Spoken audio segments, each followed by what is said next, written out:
p.m. on Thursday, the 8th of February, and I'm calling to order this meeting of the Village Board of Trustees. Will you all please rise for the Pledge of Allegiance? I pledge allegiance to the flag of the United States of America and to the republic for which it stands, one nation, under God, indivisible, with liberty and justice for all. Okay. Thank you all very much. We will begin with mayoral appointments. Anthony? Yes, sir. We have two mayoral appointments this evening. Start with the first one. Mayor appoints and requests a motion for a board of trustees to approve the following land use, no, that's not what I have, land use positions. Board of Architectural Review and Historic Preservation. Member, Nina Edwards, Anchor Association, IAI, PhD, with a term commencing February 8th, 2024, and expiring June 30th, 2026. Vacancy, John Gregory. Alternate member, Kathy Buxton, with a term commencing February 8th, 2024, and expiring February 7th, 2025. Okay, I'll make the motion. Second. All in favor? Aye. Aye. Excellent. Thank you very much. I think those will be great additions to our Architectural Review Board, especially having an architect now on the board. Mayor Manger respectfully requests a motion to approve the following committee for a term ending on June 30th, 2024. Environmental and Sustainability, Trustee Robin Brown. Members, Sheila Pfeiffer, Co-Chair. Robert Coburn, Co-Chair. Scott Rose. Peconic Land Trust, John Halsey. I'll make the motion. Second. All in favor? Aye. Again, I think this is going to be great to have this committee active, and I want to thank Rob Coburn for being here and being willing to take on the co-chair position, as well as Sheila Pfeiffer and the other members. Anyway, I think this is good to have this reestablished in the village. Okay. Next. Resolved, Mayor Manger appoints and requests a motion for the Board of Trustees to approve Francis Shurick to be appointed to the position of Office Assistant of the Building Department at a salary of $57,721.53, effective Friday, February 9th, 2024. I'll make the motion. Second. All in favor? Aye. Aye. Next, resolved, Mayor Manger appoints and requests a motion for the Board of Trustees to approve Kyle Robinson, currently a laborer in the Highway Department, to be appointed to the position of Maintenance Mechanic 1 of the Buildings Maintenance Department, scheduled to work Sunday through Thursday at a salary of $50,983.43, effective Friday, February 9th, 2024. I'll make the motion. Second. All in favor? Aye. Aye. Last one. Resolved, Mayor Manger appoints and requests a motion for the Board of Trustees to approve Patrick Service to be appointed to the position of laborer of the Highway Department, scheduled to work Monday through Friday at a salary of $45,929.87, effective Friday, February 23rd, 2024. I'll make the motion. Second. All in favor? Aye. Aye.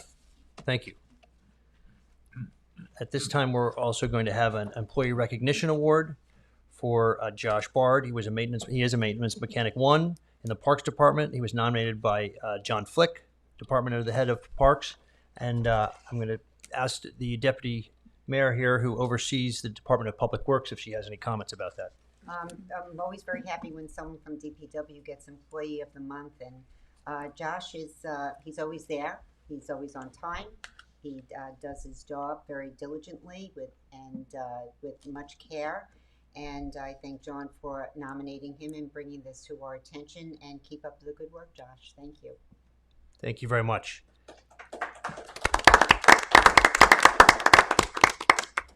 And we will now have a board presentation on community choice aggregation by Lynn Arthur. Lynn, are you ready? Okay. This is something that Southampton Town has been looking at and was brought to our attention, and something that the village is going to consider as well. And Lynn Arthur really is the expert on this topic, and so we're going to have Lynn give the presentation as to how this works and what this program's about, and how it can help the environment and other things. So, Lynn, whenever you're ready.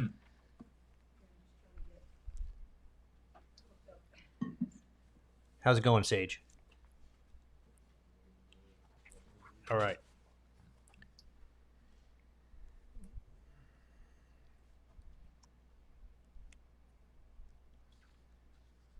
Actually, I'm going to ask Glenn to introduce himself while I get the presentation up. He's actually going to give the first presentation, and then I'm going to. Excellent. All right. So I'm turning it over to Trustee Zananti. You didn't mean me, did you? No. Oh, I'm sorry. I thought you meant Len. That's who's doing the So I left my presentation. PowerPoint Oh. at home. I said, wow, this is great. There he is. Len, welcome. Are there multiple Glens going on? No, we have a Len. Sorry. My apologies. Glenn, yeah. Thank you. Thank you, Glenn. All right. The floor is yours, Glenn. Please. Okay, great. And you can hear me okay? Yes, we can. Okay, excellent. So thanks so much for having me in. My name is Glenn Weinberg. I'm the Vice President Market Development for Jewel Assets. We are we do a number of provide a number of different services in the clean energy space, both here and in Europe. But for the purpose of this conversation tonight, we are a community choice aggregation administrator in the state of New York. We're currently the largest administrator. We represent 57 municipalities, cities, towns, and villages throughout New York State, including the town of Southampton, and act as a program manager essentially for energy programs that municipalities want to set up for their residents and small businesses, primarily to access renewable energy and also to stabilize and lower costs by buying in bulk. I'll go through all of the details here, but that's the basics of why we're here tonight. And like Lynn said, I'll go through a few slides and then I'll turn it over to Lynn for the last few slides, and then of course any questions you have. I know you've got a busy night. I'm going to make the presentation part of this quick. I'll go through it quickly, and then if you want to dig into anything, obviously we can go back and take a look. So, okay, yeah, you can go ahead, Lynn. All right. Glenn, it's on the screen now. Just tell me when you want me to advance. You can go to the next one. Okay. Yeah, so as I said, we're a clean energy company, municipal consultant, but we work in many areas of the clean energy sector, and really, all of our programs and services are around a very simple vision: affordable, clean energy for all. It's a short sentence, but there's a few components of that. Affordable, we're always looking to control energy costs, especially in today's market. It's so volatile. We've seen record highs and record lows all within the last few years. But what that means is a very unpredictable monthly spend for consumers. So affordability is always kind of primary.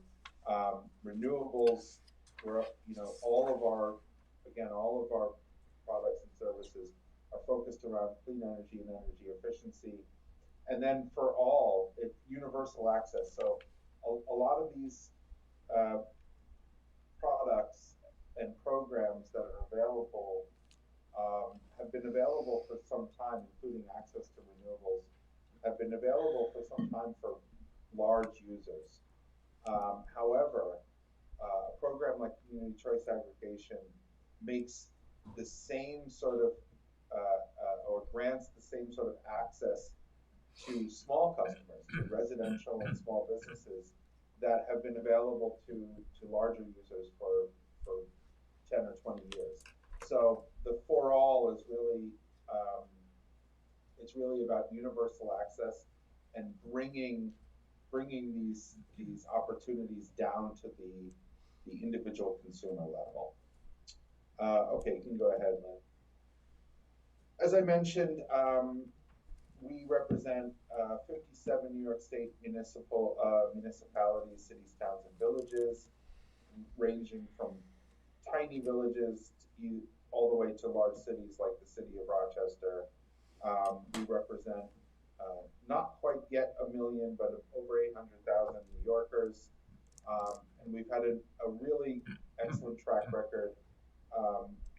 Almost all of our customers have saved money in addition to access to renewables, and as you can see on the right side of the screen here, over 150,000 metric tons of greenhouse gas emissions avoided and $20 million in savings.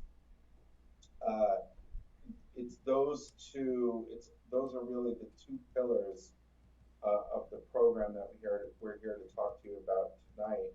It's really about environmental benefit and taking leadership on climate action at the local community level, and at the same time achieving lower costs and better deals for customers in their electricity purchasing, which to date, obviously on Long Island, has been a monopoly. Lilco and now LIPA, and LIPA has hired PSEG as their contractor, but it's always been a monopoly. There hasn't been choice on Long Island to date. This program is really the first opportunity that Long Islanders will have to choose the source of their supply of electricity, and also choose the price that they want to pay for it. Okay, you can go ahead. So community choice aggregation, it's a mouthful, it's a terrible name, and you'll often hear us use the acronym CCA. We'll use those interchangeably, but essentially what it is it's a home rule authority, right? So first and foremost, this is an authority granted to the individual municipalities at the local level, cities, towns, and villages. And it enables Long Island municipalities to basically pick the sources of their electricity. So they don't have to just accept whatever LIPA has purchased for them, which right now is almost all fossil fuel. We all know the big natural gas plants, on the island, and other smaller, what are called peaker plants. They're almost all fossil. It's quite a dirty supply. It's actually much dirtier than most of the rest of the state. 90+% fossil fuel.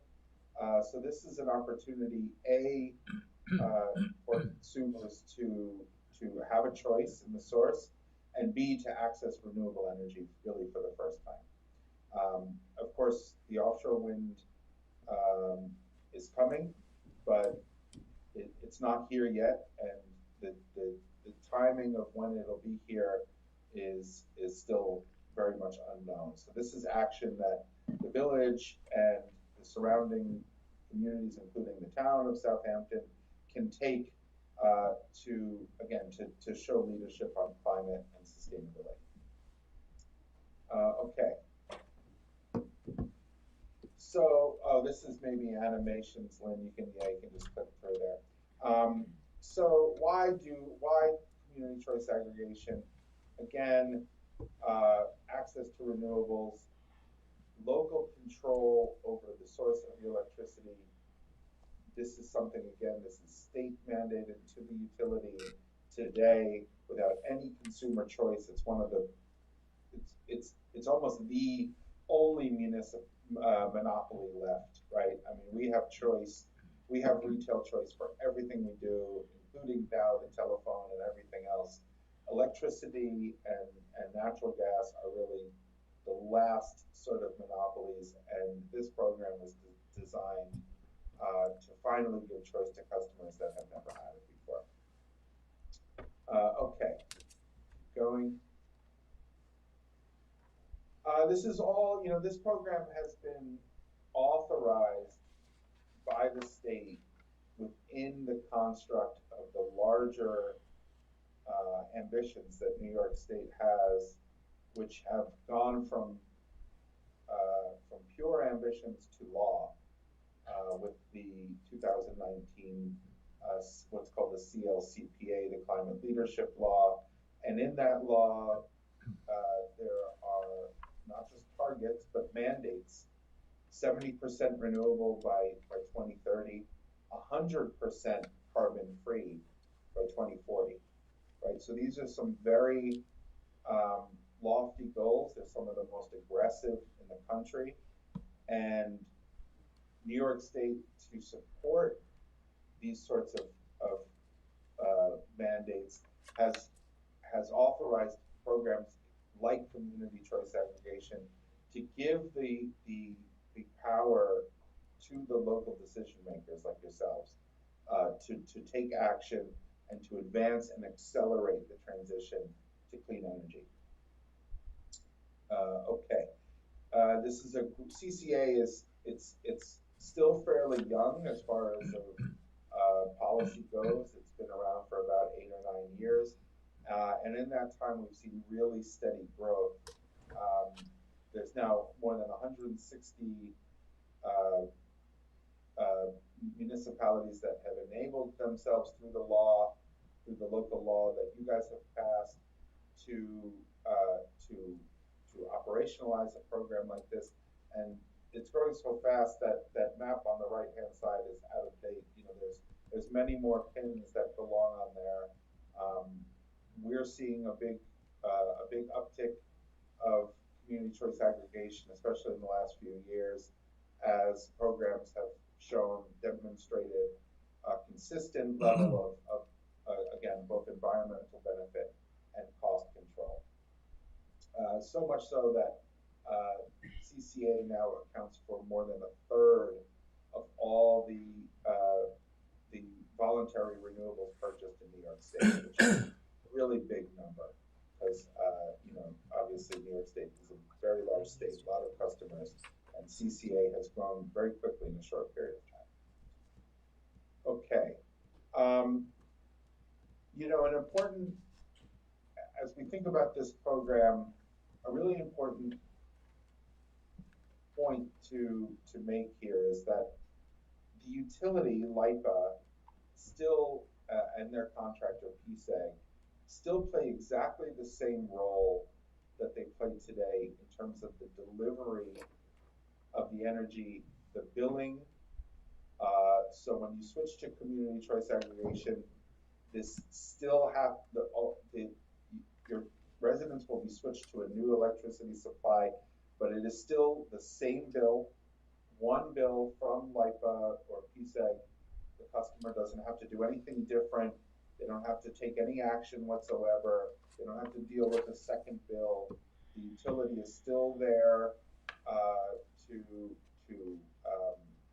to service the grid, to address service outages and interruptions. You still would call PSEG if your power is out. It is still absolutely their responsibility to come fix it. All those same things. What CCA addresses is the source of the power, and not the delivery or the maintenance of the grid itself. That is still very much in the hands of LIPA PSEG. Okay. Right. So keep going. So why does CCA really work? Why does it create so much consumer benefit? There is a retail market for electricity outside of CCA. It has historically a pretty rough reputation, frankly. These companies have been known for very aggressive marketing tactics, teaser rates that start low, and then when you stop paying attention, they balloon up. What's called slamming, where they sort of enroll people without even them knowing. There's a whole number of problems with the retail electricity market, and CCA addresses essentially all of them. It creates a protective layer around the municipality, to negotiate better rates on behalf of a larger group, but more importantly than that, there are the customer protections. So there's no individual contract to sign. The contract is at the municipal level. It's an extraordinarily vetted contract. It's been through, at this point, 50 plus municipalities, each of which with their council, having a chance to not only review it, but also make changes to it. And each time we revise that contract, it gets better and better and stronger, providing additional protections for the municipality and for the consumer. There's no exit fee at all, right? So this does become the new default electricity supply. And that means that people have to opt out if they don't want to participate, but they can do so at any time. There's never any cost or penalty to opting out. It is our job to make it as easy as possible for them to opt out should they choose to. They can do so by phone. They just call us up. We have our own call center that we staff with our own trained employees. We don't outsource the call center at all. These are dual employees that we have trained specifically for this purpose, to answer customer questions and to help them understand their options and to help them opt out should they choose to opt out. So they can call that number Monday through Friday, normal business hours. There's also a website they can go to where they can fill out a form. It takes about a minute to do that, put in some basic information. They can opt out that way. And finally, there's a card. Before the program launches, everybody will get a letter in the mail explaining the program to them, and also explaining their option to opt out should they choose to. And that letter comes with a prepaid postcard. So all they have to do is fill that out and send it back in the mail. So there's 3 ways they can opt out. They can do that at any time. And again, it's our job to make that easy for them. We are not trying to force people into a program. The whole spirit of this program is choice and freedom and flexibility for consumers. Okay, we can keep going. So a pillar of this program is community engagement, and this starts before the program ever begins and continues throughout the life of the program. This is really the lifeblood. Essentially what community choice aggregation is a negotiation, a leverage of negotiation for the municipality to drive and dictate the terms and the price and the source of the electricity for their residents and small businesses. So, and I'll talk about that in a second. So the energy procurement is really the heart of this program, but it is the success of the program ultimately will live and die by our ability to effectively communicate with and educate consumers. So this is really very much our bread and butter. It goes hand in hand with the call center and the ongoing customer support that we provide. Really, we pride ourselves on going above and beyond when it comes to customer education and outreach. As you can see there, this is an all of the above strategy. We want to meet people where they are. Not everybody uses the internet or social media. Not everybody reads the newspaper. Not everybody can go to in-person events. We do it all, right? So there are in-person and virtual information sessions. We get both paid and unpaid press to cover both events and also just the program broadly. There's a website where people can go to learn more about the program, FAQs, Our contact information, of course, is on there as well. Mailers that go out to every eligible household, letting them know what's going on with the program. We like to use your resources too when we can, whether there be a mayor's newsletter. I think I saw that you do have that, or just use your website to post some additional information for people that would prefer to go through the municipal, get their information directly from the village. And then, of course, social media as well. All the normal channels of social media that we use to get the word out and to give people updates when there are relevant updates.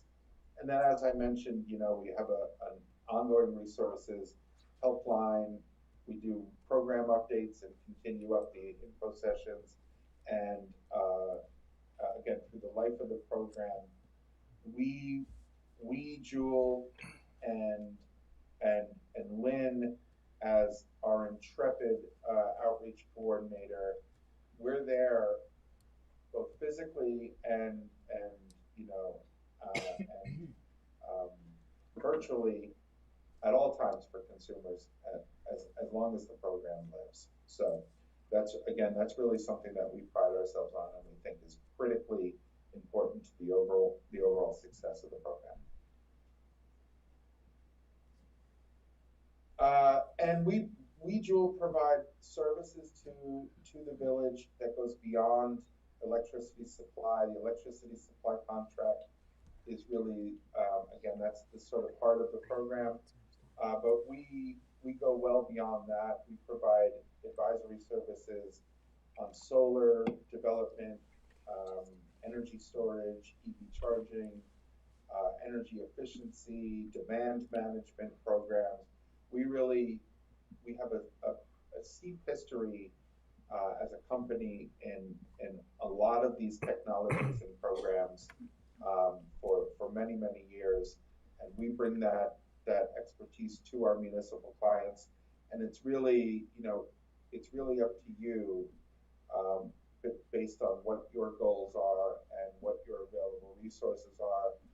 For instance, in the town, we're supporting the development of a landfill solar project, and it really, it varies municipality to municipality, what you're looking to achieve, and what your priorities are, and we then sort of cater our services to what makes the most sense to you, and we're driven, by consistent desire to proliferate clean energy and energy efficiency throughout the community in a dynamic and coordinated fashion, and also to drive benefit, especially to low-income populations, but to the whole community.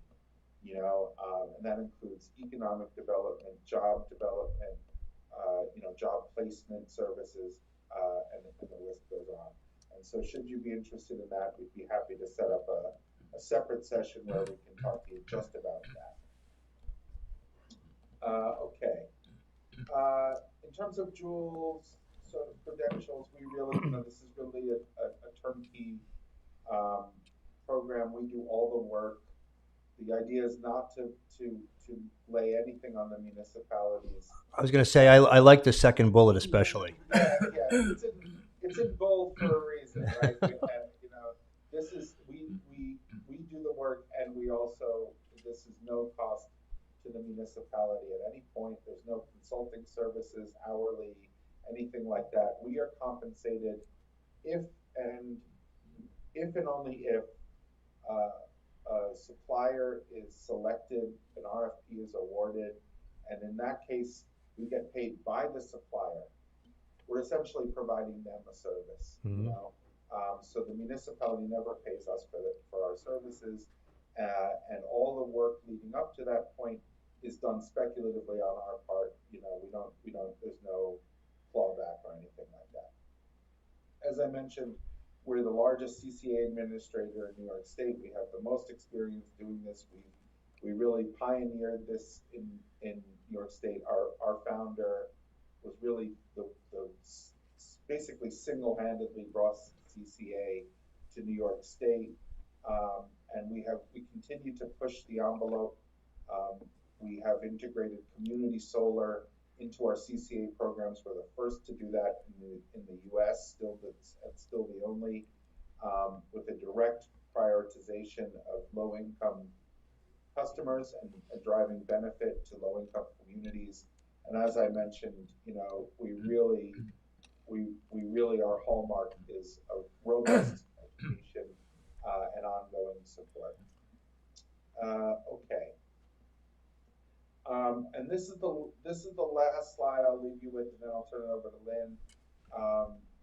You know, really, it's simple at this point. There's a long process ahead. This is a 6 to 8 month process for, you know, typically there's an outreach and education period, an energy procurement period.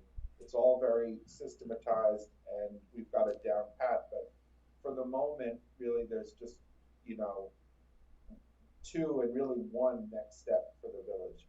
You've already done your law, so that's usually the first thing. So you've done that, and the second is to hire an administrator. Now, of course, we hope you choose us. We're not the only administrator. There are other options, but that is the next step. Before you get started, you'll have to select an administrator. In terms of the agreement that with Jewel, should you choose to go ahead with Jewel, it's non-binding. It does not force the village to do anything. You're not forced to sign a contract. You're not forced to go ahead with CCA at all. You may find that we go through an outreach and education period, and there isn't enough support for the program in the community. So at that point, there's no harm, no foul.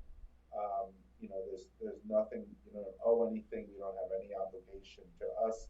But the agreement does authorize us. It's a necessary step because it authorizes us to get started working, collect data on your behalf, file regulatory submissions on your behalf, that sort of thing. So it's a necessary step, but it does not bind the municipality to do anything at all.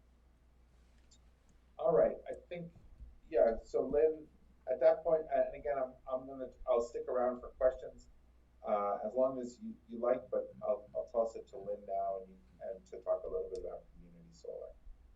Did you want to ask questions about CCA first? We're going to go on to community solar, which is just 2 charts. Okay, do any of the board Yeah, members this have is questions? just electricity. It's not gas. Correct. So everyone is opted in except, are there exceptions to that, or is it automatic opt-in across the board for the residents? No, Glenn, you want to take that question? Yeah, there are exceptions. So there's eligibility criteria. So not everybody is eligible. Those that are already enrolled in a utility bill assistance program are not automatically opted in. So they don't get touched. They stay on all their programs. Those that I mean, this is not really salient for Long Island, but if residents have their own alternative supplier, they wouldn't get automatically opted in. There's a couple other cases, those that have what's called a time of use rate. But for the most part, the vast majority of folks are eligible. They will get a letter in the mail, and they will choose. If they choose to opt out, nothing will ever happen with them. But those that don't opt out will get automatically enrolled, and then again, they can leave the program thereafter at any time. You have another question? Yeah, go ahead. I have one other question. There was a chart about saving money, but I just want to make that clear because one of the frequently asked questions is, will this program save me money? But savings are not guaranteed. Is that correct? They're not guaranteed, you know, so for the most part, CCA programs in New York have been That's fine. fixed rate program, meaning the rate stays stable throughout the contract, and what LIFO's rate does is this, right? It fluctuates every single month. So sometimes the utility rate is higher, sometimes the utility rate is lower, But by and large, the track record of this program is really strong on savings. As you can see, since 2019, we've saved our customers more than $20 million across our programs.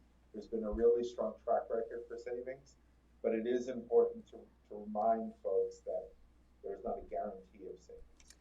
Now, that's a good lead into community solar, because with community solar, there is a guarantee of savings. So when coupled together, an electricity supply contract and a community solar program, it becomes a really profound opportunity for customers both to save money and support local renewable resources. So maybe that's a good segue to you, Lynn. Yeah, unless Trustee Brown has a question, I believe. Good evening. Thank you. Yeah. My question is, I'm pretty much piggybacking off Deputy Mayor as far as the savings. So I understand that you're saying that you can't guarantee. Can you give us some type of comparison as far as communities that resemble Southampton? Because you're saying that majority of the time that there is a saving. So if we can see the data of a simple comparison, not including the community solar. Mhm. I'd be interested in seeing that. Yeah, can we, do And you mind if Part we B- follow up and answer that questions after tonight? Okay, and part B is as far as service. Now, I think you said that we're still using whoever, LIPA. So service, is it going to remain the same? Are we a priority? Are we not a priority? How is that handled? Glenn? Yeah, no, nothing changes. Nothing changes with that. So, and in terms of, prioritization, that they really, LIPA cannot play favorites with customers when it comes to service and, maintenance of so there's, in fact, it's a very, very serious infraction should there ever be evidence that a utility is somehow neglecting a community that has chosen community choice aggregation. The fact is that utility revenues and profits are driven by the delivery side of the bill, right? So the utilities are financially and agnostic, to whether a community goes ahead and sources their own electricity. So they, and LIPA, by the way, has been very supportive through this process. They've been even better than most utilities in New York State. They've been really very ready, willing, and able to work with us. This has been a long process.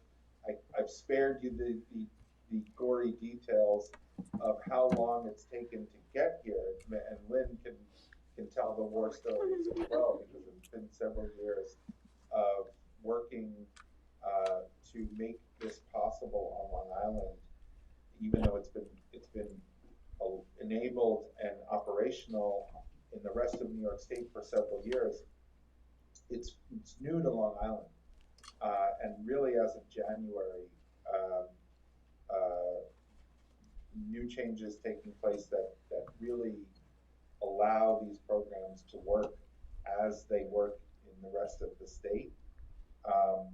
Long Island is fairly anomalous when it comes to electricity markets. Again, I'll spare you the details of that, but the reality is that LIPA has really been surprisingly so.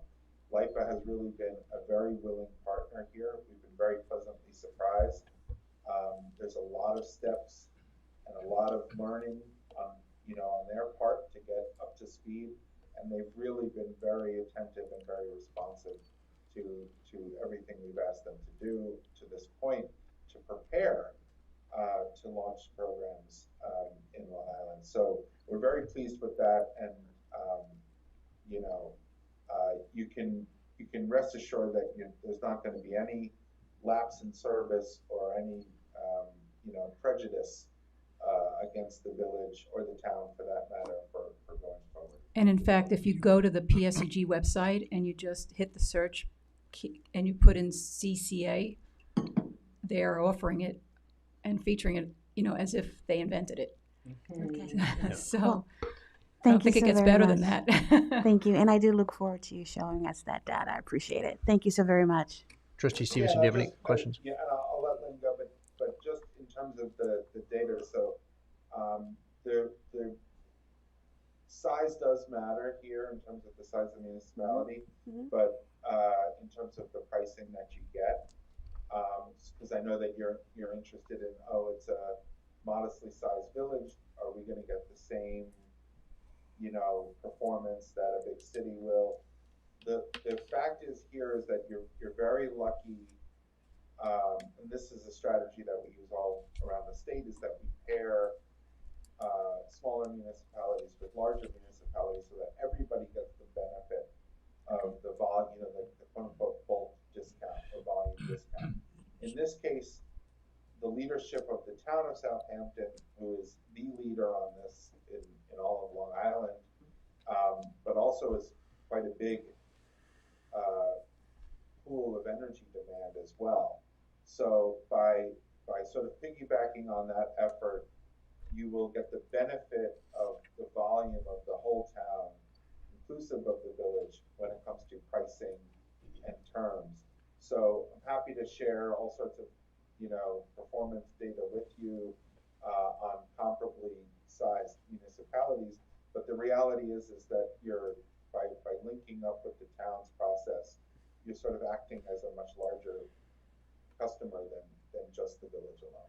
And what you will learn in further discussions as you learn more about this program is that even though you're working with other municipalities, you're still autonomous in your decision making. You don't have to go along with the default supply that they pick. You can pick something different. And every household gets to pick which option they want. You pick the default, but every small business and resident gets to pick their own. And you supply. still have the flexibility to opt out if you so choose. At any time, you can opt out, you can opt back in, you could opt to a different choice. You have multiple choices at all times. All right. Trustee Stevenson, do you have a question? 2 points, if I might. My ears perked up with the slide that talked about the 70% renewable energy mandate. I have to admit I was not aware that was a mandate. I'm wondering if you, Glenn, could tell us where we are at 2024. We've only got 6 years. Where are we now? Not good. No, we're not. And that's the thing here is that despite that this is law and it is a mandate, it's a mandate that is very difficult to enforce because. And what happens if we don't get there in 2030? I mean, well, it's an excellent question, and and another really good question is who's holding the bag, right? Because in a different kind of market, you would say, well, look, it's the utilities' job, right? They own the generation, so if they need to hit a certain level of renewables, that means they have to figure that out and make the investment and do all that. In New York State, however, utilities don't own, by and large, they don't own the generation, and in many cases, they're not allowed.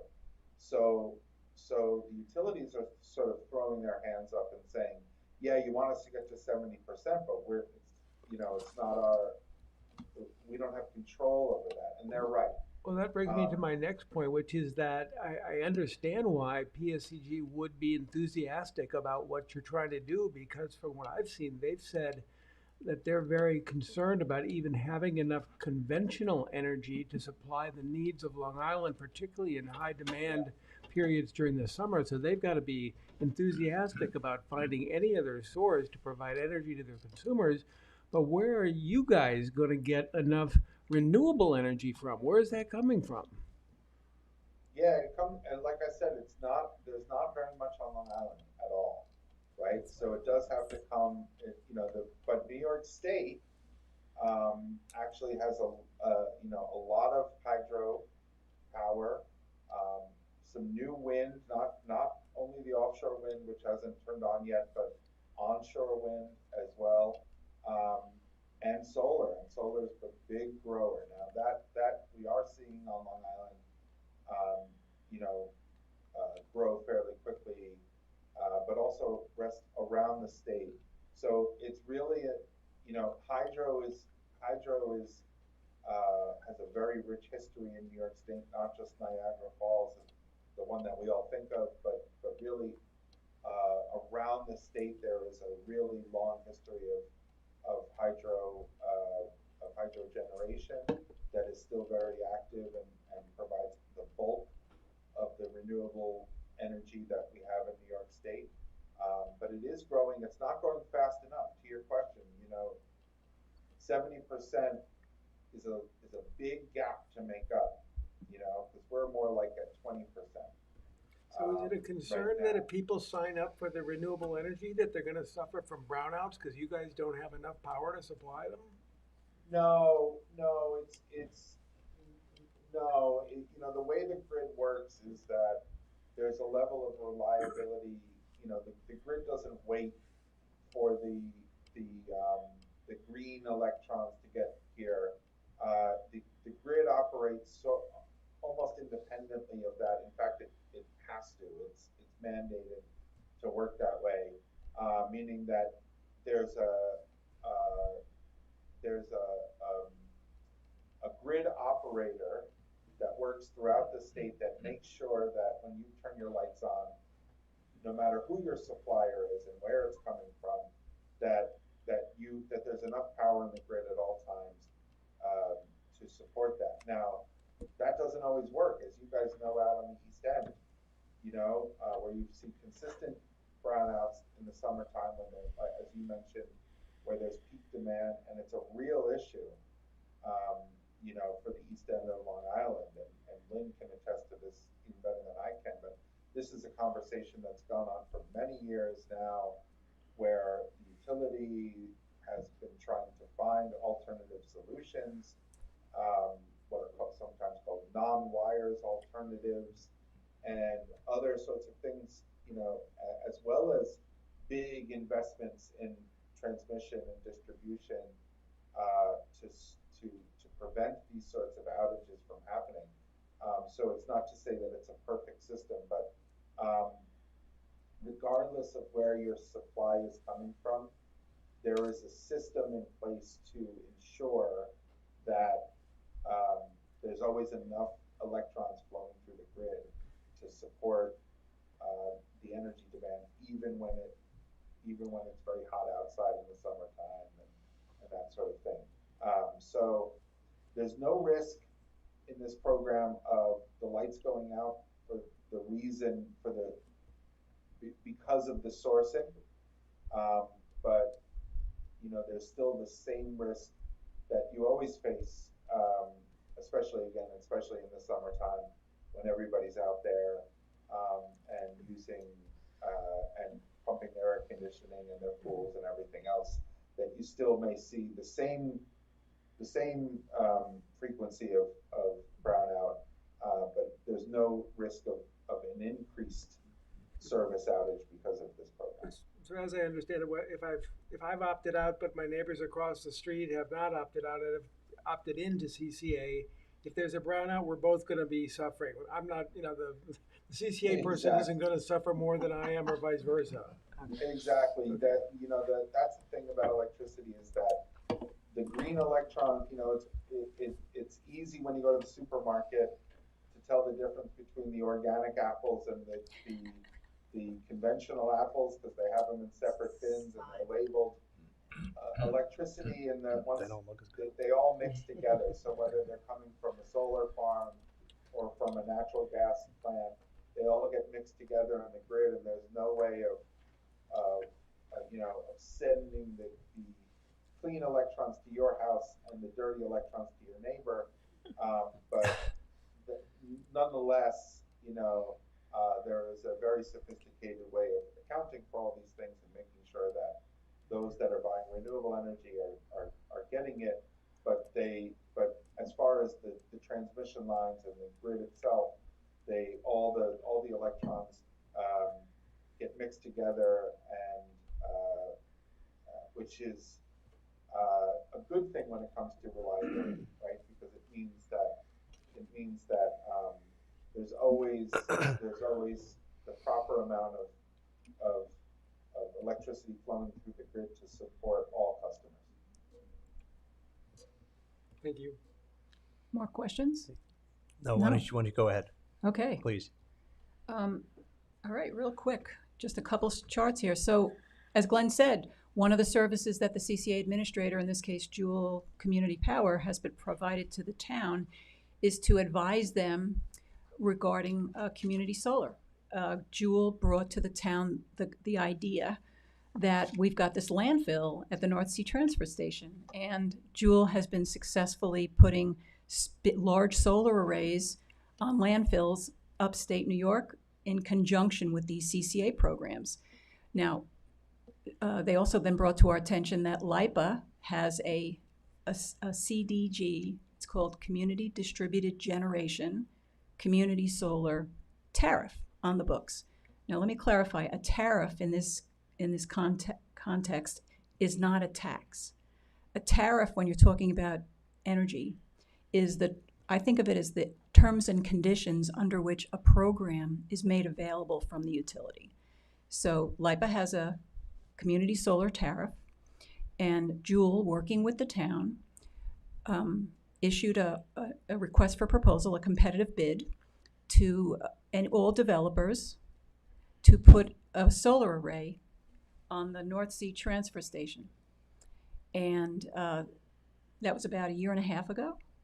And the contract was awarded to a developer.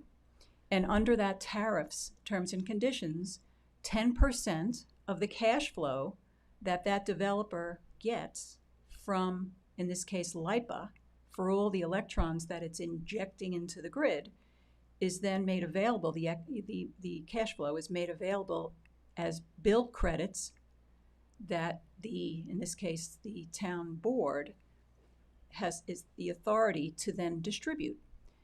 But according to the tariff, 60% has to go to small customers, residential or small businesses, and 40% must go to commercial or municipal accounts. Mm-hmm. Now, what this slide illustrates is really just pictorially what we're talking about, because people get confused when they hear about community solar in this program. They think, oh, if I enroll in this program, I'm going to need to put solar panels on my roof. No. In a community solar project, the solar panels are installed in a large array somewhere else. And in this case, it's on the North Sea Transfer Station. And the subscribers earn bill credits. And also, this program is free. Mm-hmm. So there's no charge. And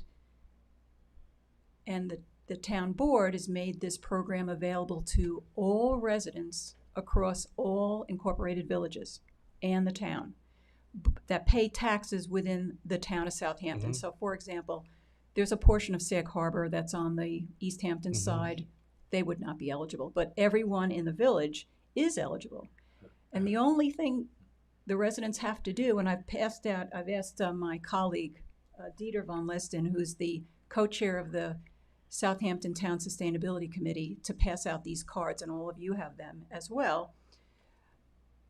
If you click on that QR code, all you need to do is put in your information, and then you'll be in the lottery. And the lottery will be held at some point later this year when we're closer to when that solar array becomes operational. And if you're one of the lucky winners of the lottery, no, literally, the town is going to select somewhere around 500 households as a result of the lottery. You'll get approximately 10% off your electric bill, guaranteed for 20 years. Mm-hmm. And all you need to do is apply. And now, if you happen to qualify as low income, you will have priority in the lottery. So all I wanted to do today was just to make this information available. I will work with the town clerk to maybe get it on your website. We'll put a poster in the lobby, but I wanted to announce it. Thank you. Tonight. And that's the last chart. Thank you very much. This has been very informative. Yeah, great. If I may,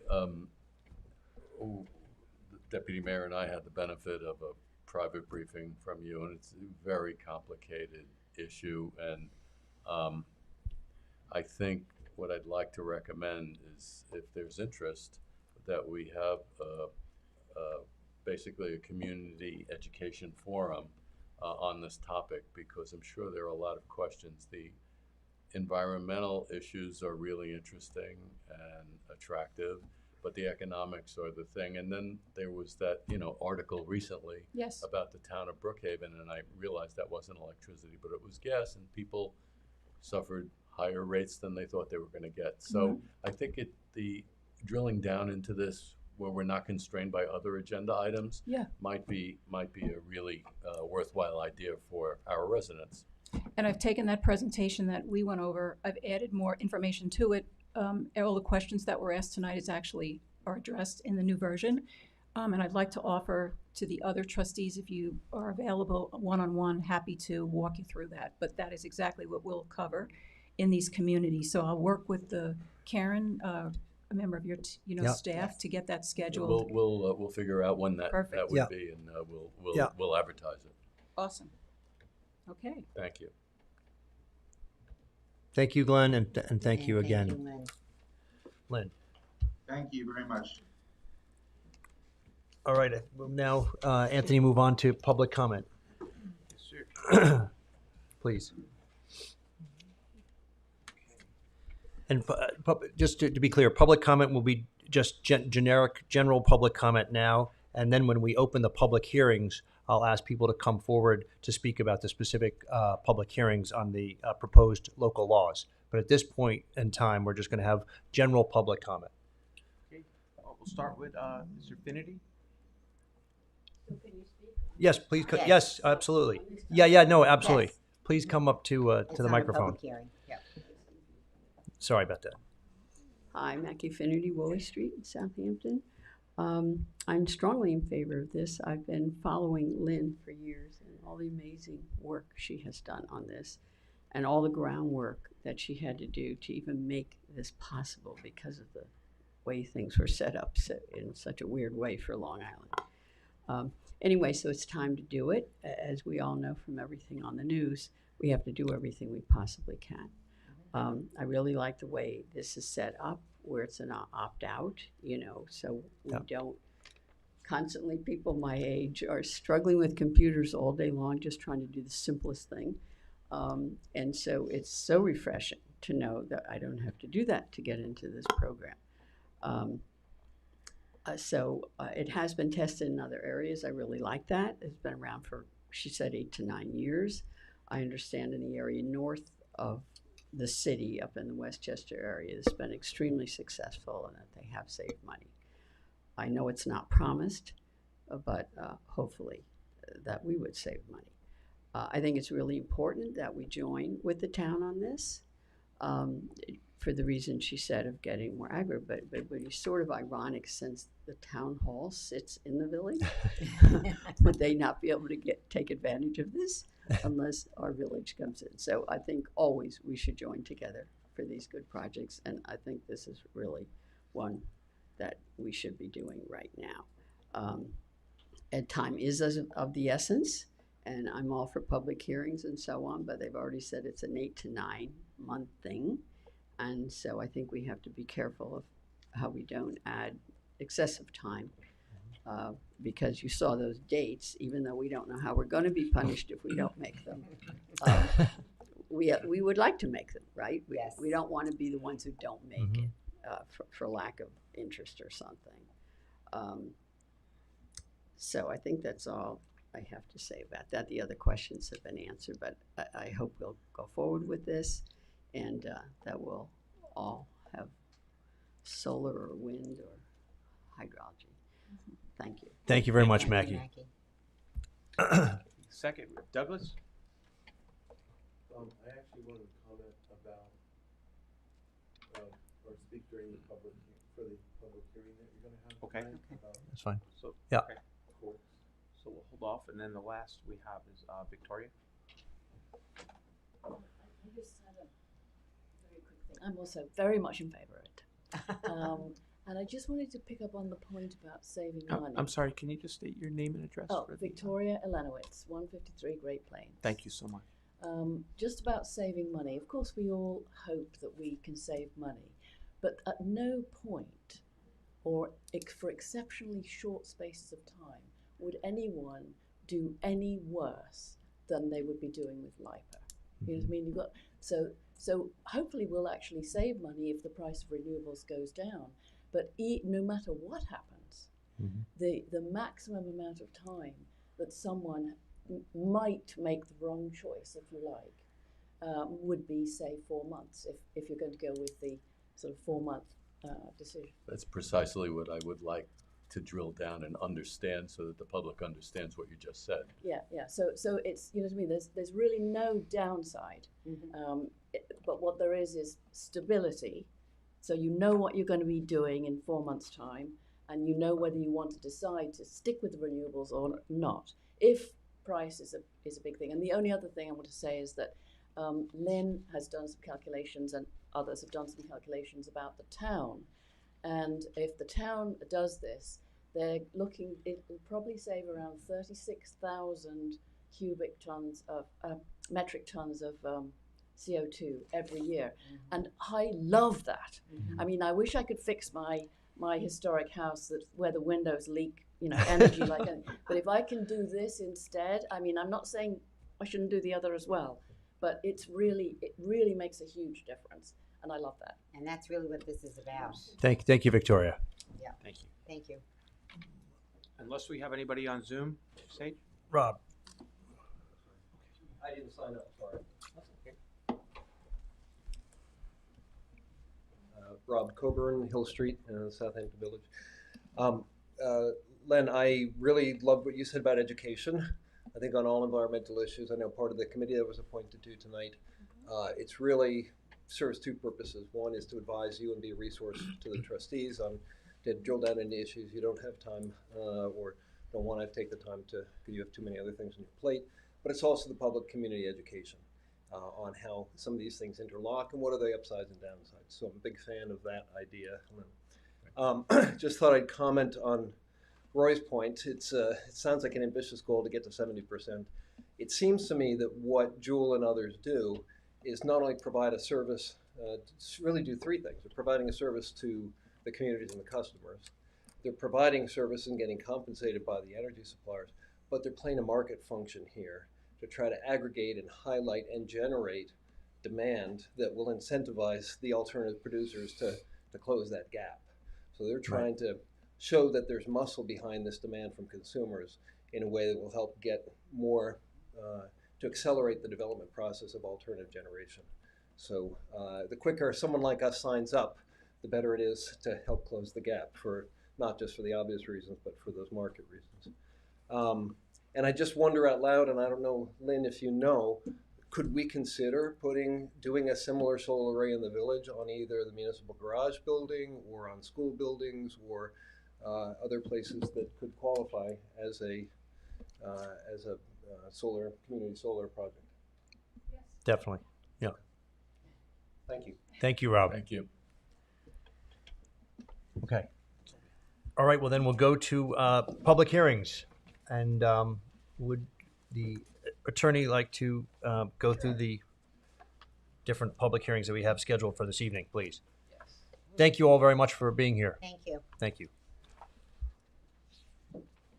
Okay, so there's a series of 3 public hearings on what essentially is an amendment to the code to address the growing in popularity sport of pickleball and also padel ball.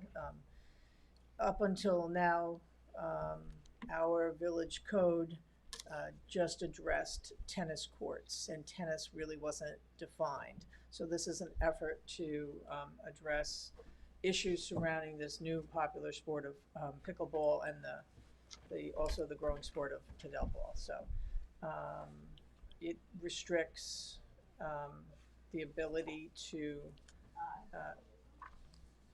change a tennis court into a pickleball court at will, and it also creates different setbacks and requirements for pickleball courts. So I don't think we need to read the whole code out. No, right? no. But So there's actually 3. I did make a couple of changes under, already under local law, the proposed amendment to local law 82-4. It was to add pickleball and paddleball, but we also added padelball. That was really based on my learning curve, the difference between paddleball and padelball. So as soon as I realized that was a third sport, we made that correction. So that's really just the only thing. We added padelball where we also added pickleball. And the same is true under the proposed change to chapter 116. that's the zoning code. Of the zoning code, right, where we added pickleball, we also added padelball. And just for clarity, under the definition of a tennis court, we added a line at the end of the definition of a tennis court that would say, for the purposes of this code, a playing court with lines suitable for playing pickleball shall be deemed a pickleball court. That's just to make it clear that you can't add lines to a tennis court so you can play pickleball and still call it a tennis court. Because if it can be used to play pickleball, we're going to deem it a pickleball court. So that was the other change in there, other than the padel, or adding in padelball as a sport in there. So that's the 3. And then the last one was just to add pickleball to 101, which addressed permits for playing on village-owned or maintained tennis courts. We just added pickleball courts because I don't know whether we have any right now, but we're certainly in the process of installing pickleball courts within the village, on village property. There's a proposal, yes, for in Moses Park. So that's why we have to go there. So.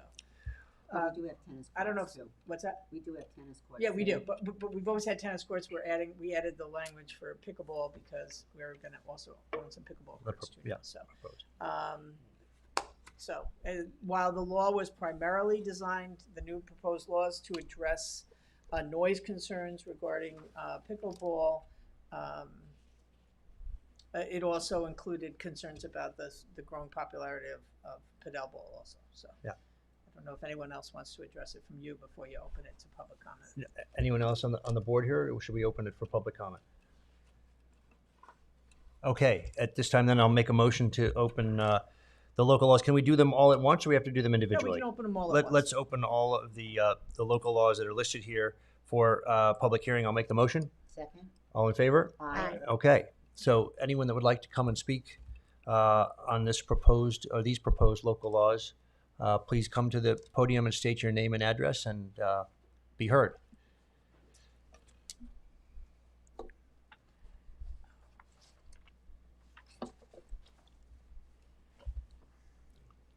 Good evening. Bailey Larkin with Bennett and Reed, offices at 212 Windmill Lane in Southampton.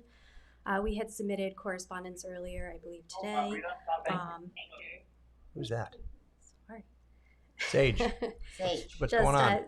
stating a couple of objections. Hang on one Can you second, just wait Bailey. 1 moment, please? Just 1 moment, Bill. Sage. Well, just hold, can we hold him off for a second here? Yeah. Okay. Thanks. And just so you know, Bailey, we did make that letter a part of the public record. Okay. Yeah. But go ahead. So I'm sure you received copies. I have copies as well with me this evening. We had a couple of concerns and thought that the law itself should be specifically tailored to address more of the concerns regarding pickleball versus other sports. And also we had a concern about the expansion of the definition of playing courts to any court over 375 square feet, with a limitation on only 1 court per property, regardless of the size of the property. Obviously there's properties throughout the village that have a half court and a tennis court on their property. This law would prohibit property owners from having both basketball and tennis, for example, on their property. At a minimum, we also thought that the law should have some sort of grandfathering provision for people who have pending building permit applications for courts on their property. Property owners have already paid for engineering, landscape plans, the permit fee itself. and they're presently sitting in the building department awaiting approval.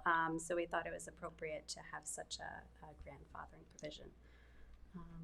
We're not aware of any applications other than the ones that were submitted yesterday after we noticed this law, just so we're clear.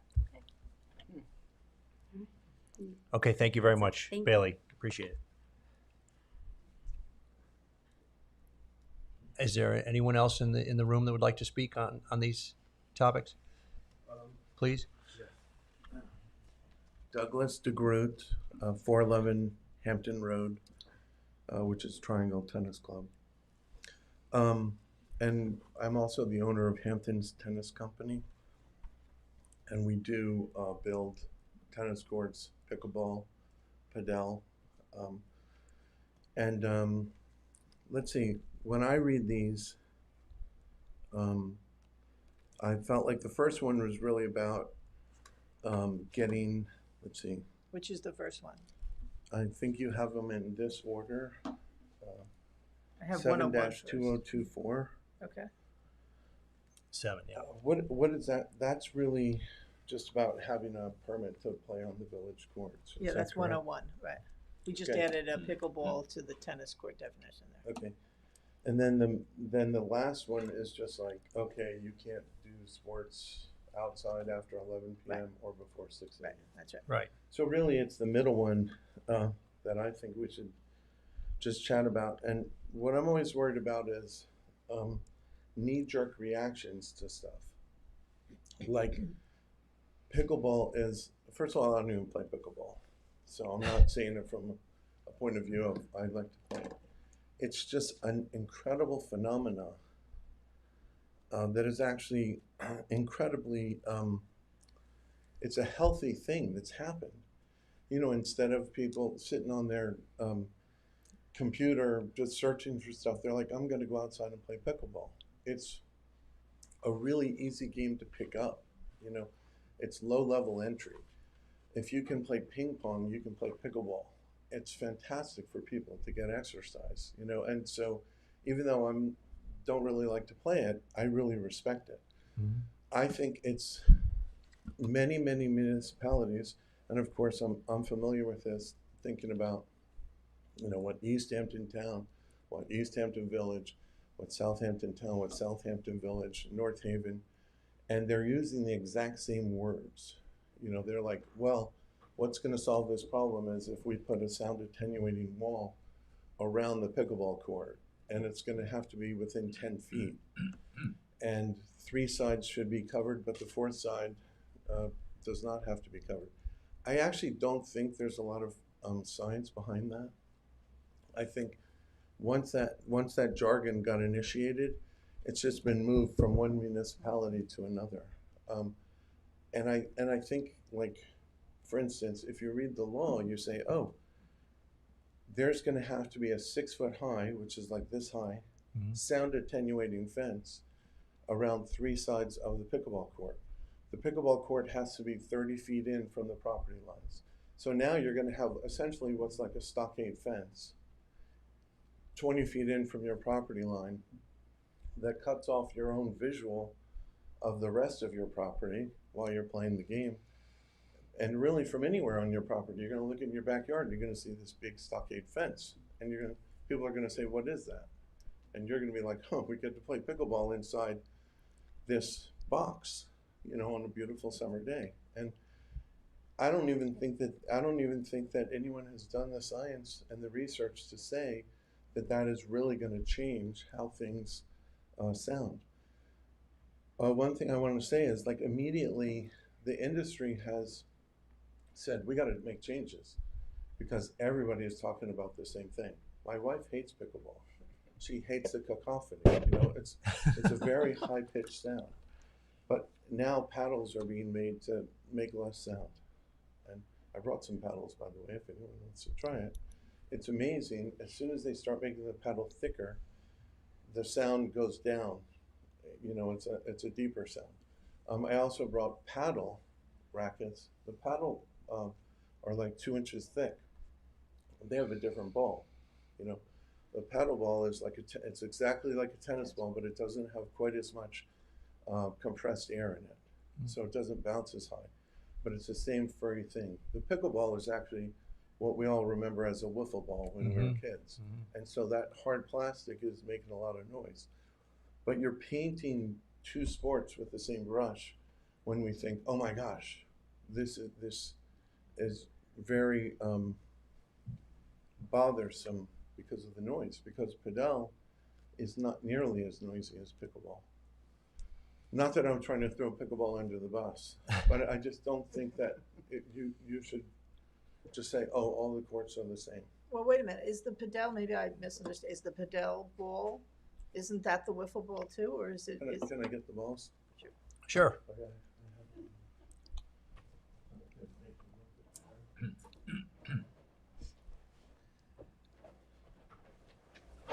So these are padel paddles. See how thick they are?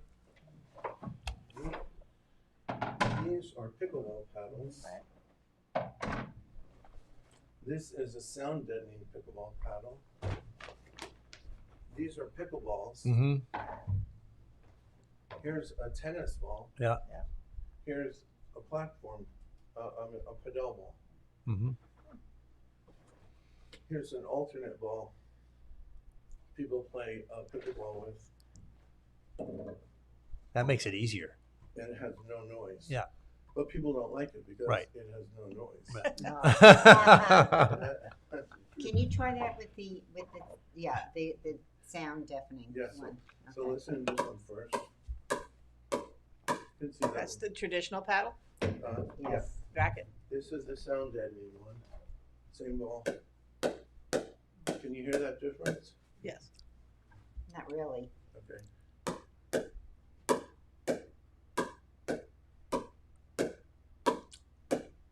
See how This is this one's a higher. For someone who doesn't like the game, he's doing very well. That's 'cause I'm a tennis player. It's a different pitch. Yeah, it's a different It's the pitch. pitch, and yeah. the It's thing the that, pitch. thing that if you looked at it, you could see there's a different thickness. Sure. So this is going to happen more and more. You know, the next generation will be a little bit thicker because they're sensitive to their sport being frowned upon because of the noise. But then listen to this.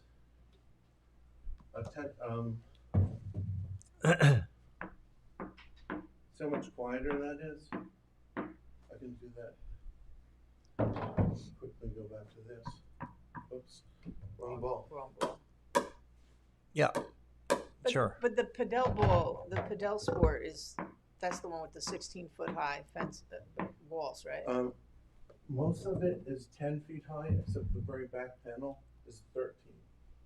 Okay. Not 16, but it's, Okay. I only know what I read online, so. yeah. So anyway, all I'm saying is I don't think that the law should be passed where it's like everything is equal. You know, let me do one other thing. This is actually, But in padel ball, let me just ask you: do you play off the walls, sort of like squash? yes, Yeah. So you are hitting the walls, yes. and that has a different Padel sound. ball. Yes, in padel, Yes. you hit the walls like squash, and so that has a different sound. Yeah.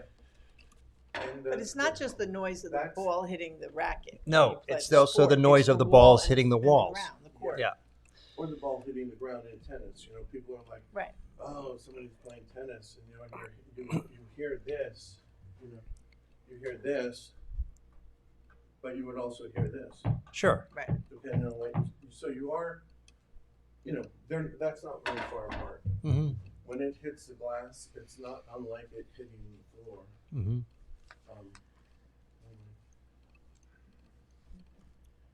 No, thank you. Actually, thank you for coming in with all of these different rackets and balls, and it's been even very very helpful in getting us to understand the difference of all the different games. One of the things I want to bring up before I go is that we just brought up the fact that there are walls in padel, Right. but the walls that you play off of glass, Right. you know, like I was looking up on the internet today, you're asking for wood, or you're actually sound attenuating. Yeah. And one thing that says if it's wood, it has to be 3/4 of an inch thick. the glass and glass and wood are both considered to be, they can deaden the sound. Mm-hmm. One absorbs the sound, which is wood, Mm-hmm. and the other blocks the sound, which is glass. And so, before we actually got to this point, in the last few weeks, I've been thinking about it. I said, God, a pedal court has glass all the way across the end, which is 33 feet. It comes up 13 and a half feet on each side. There's about 40 feet in the middle that's just wire, and then it goes back to glass. And so if you think about it, if you could have one side open, Mm-hmm. and if this were my court and I just went glass, glass, glass, glass, glass, glass, which can block sound, all I need to do on this open side is move back, within 10 feet of the court and put up another glass panel. And now I don't have to look at an ugly 6 foot high, opaque, you can't see through it wall. Mm-hmm. I would have glass, it's sound deadening, but I can see through it. So when you pass one, we have one up at Triangle. Mm-hmm. The East Court right now has a pop-up pedal court on it. You get to see everything that you normally saw. It didn't affect visually the property at all, but it did help muffle the sound. That's all I got. Is that traditionally the wall in a padel ball court? Well, when Is it it was traditionally invented glass? in the 60s, it was masonry with plaster. Okay. And then the same thing as squash, remember it used to be wood. You had to sit above to see what was Yep. going on, and now they have glass. Yeah. So they've turned it into glass, so you can watch the game. Okay. Yeah. Thank you. Thank you very much. Thank you. Anyone else in the room, or can we go to Zoom? Sage, do we have people on Zoom that want to be heard? All right, would you let the first person in then, please?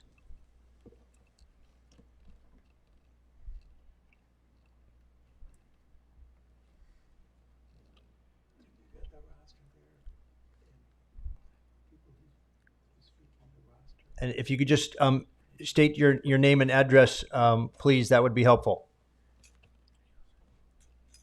Can you hear us? There we go. Is there any light?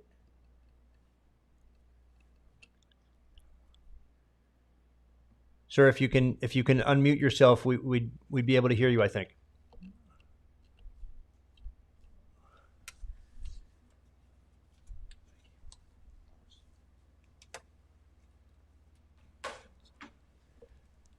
Can you hear us, sir? Sir, we're ready for you. Can you hear me? Yes, Yes. now we can. Please go ahead. I'm sorry, I'm actually on vacation. I didn't know this hearing was tonight.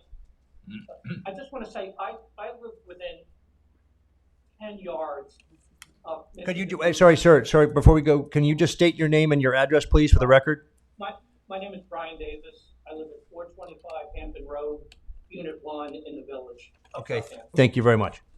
And I live within 10 yards of Mr. DeGroote's padel ball court. And I must say, everything he said to you is completely untrue.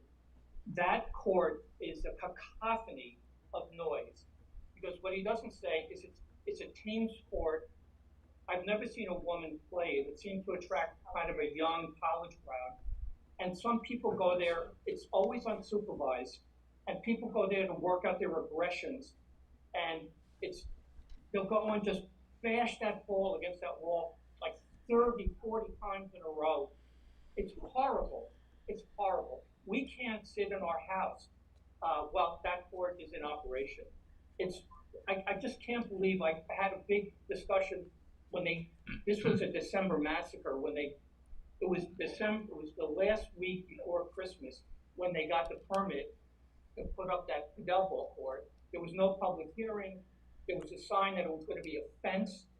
And instead they installed this, it looks like a very expensive operation with no community input, no input from the neighbors. And it's just been a disaster since the minute it was put in. Profanities. Oh, profanities. My wife just said profanities all the time. It's not like tennis. It's more like it's aggressive soccer. Constant profanities from this place all the time. We can't sit out there with our son. It's a nightmare. This is it. What he said, to be kind, is disingenuous, and bringing out that prop equipment is it's just not anything close to reality. It's horrible. I can't tell you how horrible it is. How it's ruined our lives. How noisy it is. How it's led to us not being able to lead a normal life in the village. Yeah, we're thinking of selling our place because we can't live there anymore. This is like living next to a shooting range, except in shooting ranges, I don't think people curse. It's horrible. That display was so disingenuous. I can't believe it. The equipment he brought out, and then tapping it with the gentlest of taps. That's not how the game is played.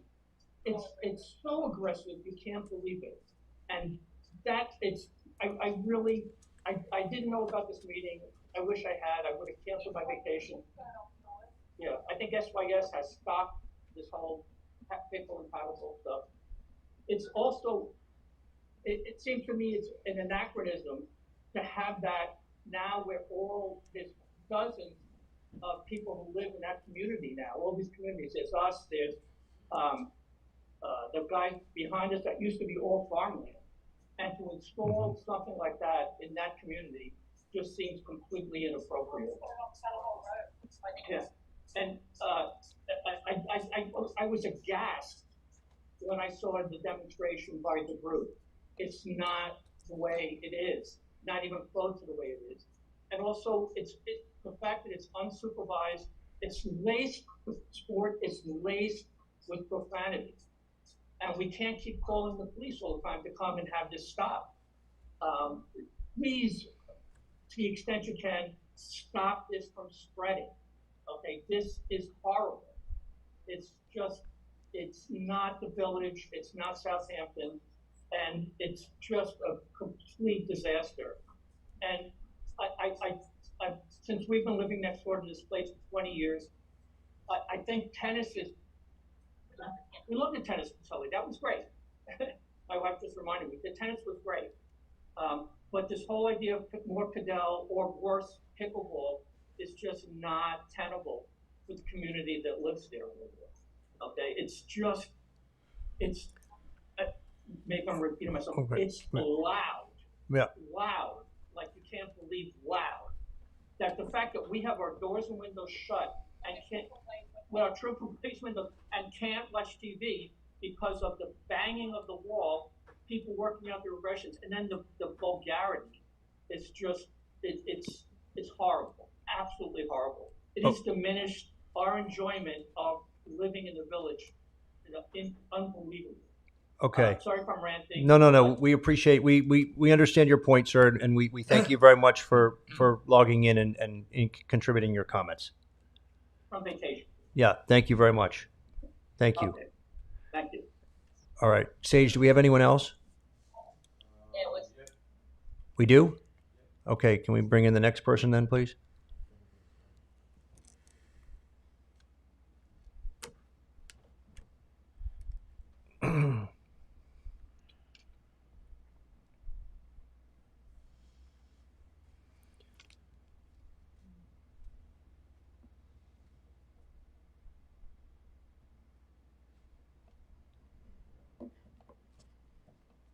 Is there someone there, Sage? Okay.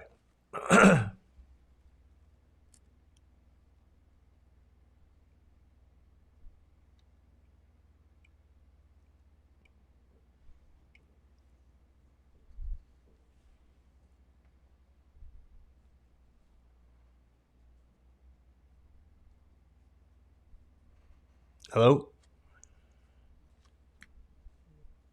Is he there, Sage? Sir, you're going to have to take your device off mute so that we can hear you, and we also can't see you. Oh, there we are. Sorry. So, ma'am, sorry. Excuse me. Sorry. Could you just state your name and address for the record, please? Yeah, so I'm Sarah Nardi. I'm also at 425 Hampton Road, the Colony. 425 Hampton Road, unit number 14. I think Brian is number 1. Okay, thank you. Yeah, so, not that I know that Brian is very upset, but I just feel like I should give my opinion about the new Cadell Court. I know he's a little closer than I am, although we are directly behind it. And I have to, unfortunately, Brian, I'm sorry, I just have to disagree. It's actually been less quiet. It's been quieter than the tennis because there is and Mr. DeGraw, you can help me, the squash-like glass wall that's up. Right. So it has been, I think, quieter than tennis because it's enclosed. I watch them out of my bathroom window. They're usually, they are male and female. They are not just male. They seem like they're really enjoying themselves. I have not heard profanity. Like I said, Brian is a little closer than I am, but we are directly behind them. So I just want to say that I've actually enjoyed having them there. I think it's a lot of fun. I think they're a nice group. There's a lot of young people there. There's a mixed group. They always seem pretty respectful. They don't play late at night. I just wanted to give my opinion about that.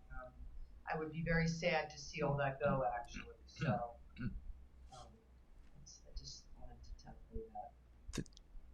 Thank you very much. We appreciate you taking the time to come on tonight and to address us. Okay, thank you. Thank you, ma'am. Sage, is there anyone else? Okay.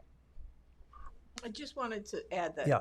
There's a notice of public hearing on tonight for another change to the code with respect to pickleball, and that's just the one word change. Currently, tennis is exempted from ARB, or Architectural and Historic Preservation Board review, and this would just extend it now that we're defining padel ball and pickleball to those as well. They wouldn't be subject to ARB review. ARB. Okay. That's all. Thank so you that's very on much for a March public hearing for that on that change. That's Ms. it. Powers. Okay. Sorry, did you want to come back? I guess so. We don't usually do that. We don't usually do that, but you know, since he. My reputation is in tatters. I've barely met you guys. I just want to rebut the first call in and say, you know, Triangle Tennis is a historic part of the village. It's been there since the 1930s as a tennis club.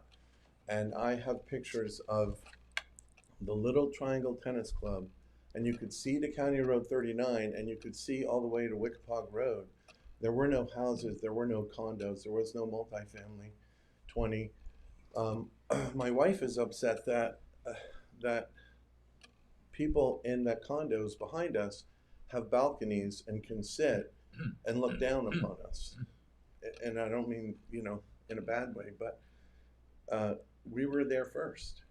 And we're just saying, it is one of those situations where, you know, in all the old neighborhoods, you were able to build to your property lines. And our tennis courts, you know, predate zoning, and they were built to within a foot of the property line. Mm-hmm. And, you know, we've tried to be good neighbors with the people in the back. I have to say that the gentleman, I've never met this gentleman before. He's never come to the club and said, I'm concerned about the noise.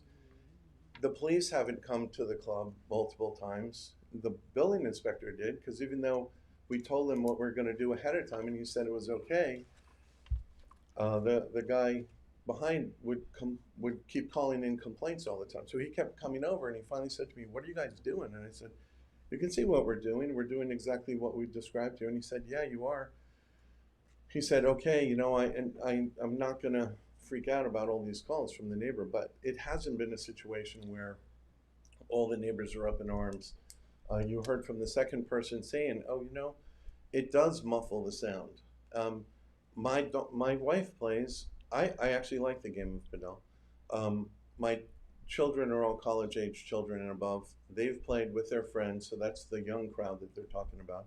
But during the summer, we rented it out just like we rent out our other courts. You know, you always get, or you don't always get, but you know, you can get a person who's loud sometimes. So that's true in any sport. It could be true in tennis too.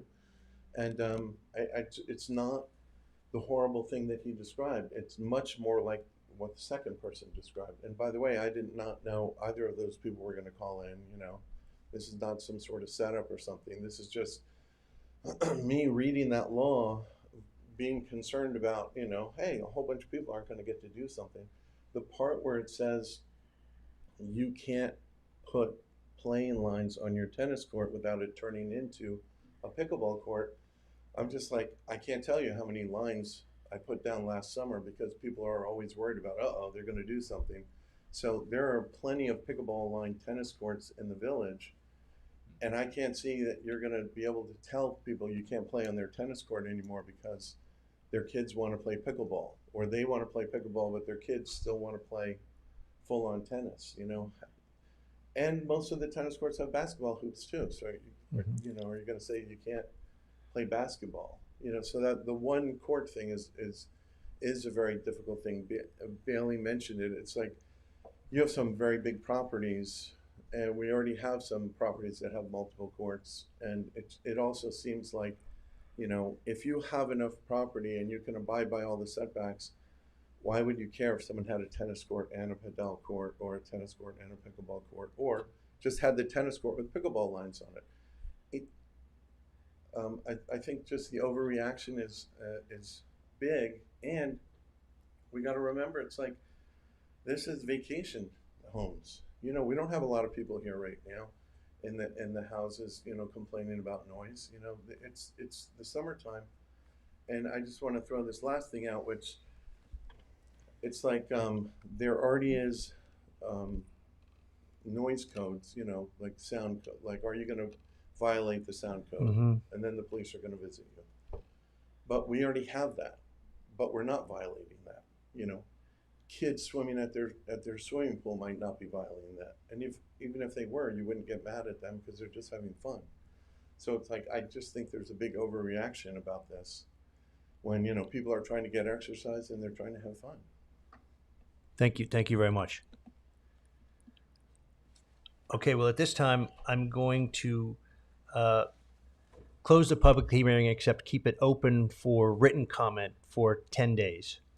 So I'll make a motion for that. Is there a second? I'll second that. All in favor? Aye. Discussion, please. Oh, sorry. I just think we've rushed so quickly in this. I admire and congratulate Eileen for having put together this law, but she doesn't even know what paddleball is, and she's writing the law. Padel ball. Padel ball. Padel. I agree that there's so much stuff in here. Banning basketball courts from being on a tennis court. I think we need to have more public comment. The fact we only had 2 people talk about it tonight. The village doesn't even know about this. I think we need to keep the public hearing open personally and get a lot more input into what this law is doing before we enact it. So I don't think it bans multiple sports on one court. It bans multiple courts, multiple playing I agree courts. with Mr. DeGroot. If the person's got enough property to have setbacks, why shouldn't they be able to do it? I mean, we're just... Yeah, we don't want people sitting inside looking at their computers. We want them outside enjoying this beautiful place. And to say that we're going to ban everything is just, I think, big overreaching on the part of our village government. Listen, it's not my code, but, Yeah, no, but I wrote it, but it doesn't ban anything. It just puts restrictions. Well, it bans you from having 2 courts, even if Yes. you've got setbacks. But Roy, it's been on the books actually for about 25 years that every property can only have 1 tennis court. Right. I think Bailey Larkin knows that law very well. But now we call the basketball court a tennis court in this law. We're calling it a playing court, right, and saying we can only have 1 playing court. You are right about that, yes. I mean, kids could come to my store and buy a net and paddles and go to the yard and they'd be breaking the law. No. I mean, That's not at all. Not at all. That's no, not a that's court. not. And that's not why I'm against it. No. By the way. No, but I just think we're being overreaching. We haven't studied this enough. I don't think we've got enough input. I think the law is overreaching. And we haven't gotten enough input. I'm not saying that we should vote for or against it. I just think we should get more input before we close the public hearing.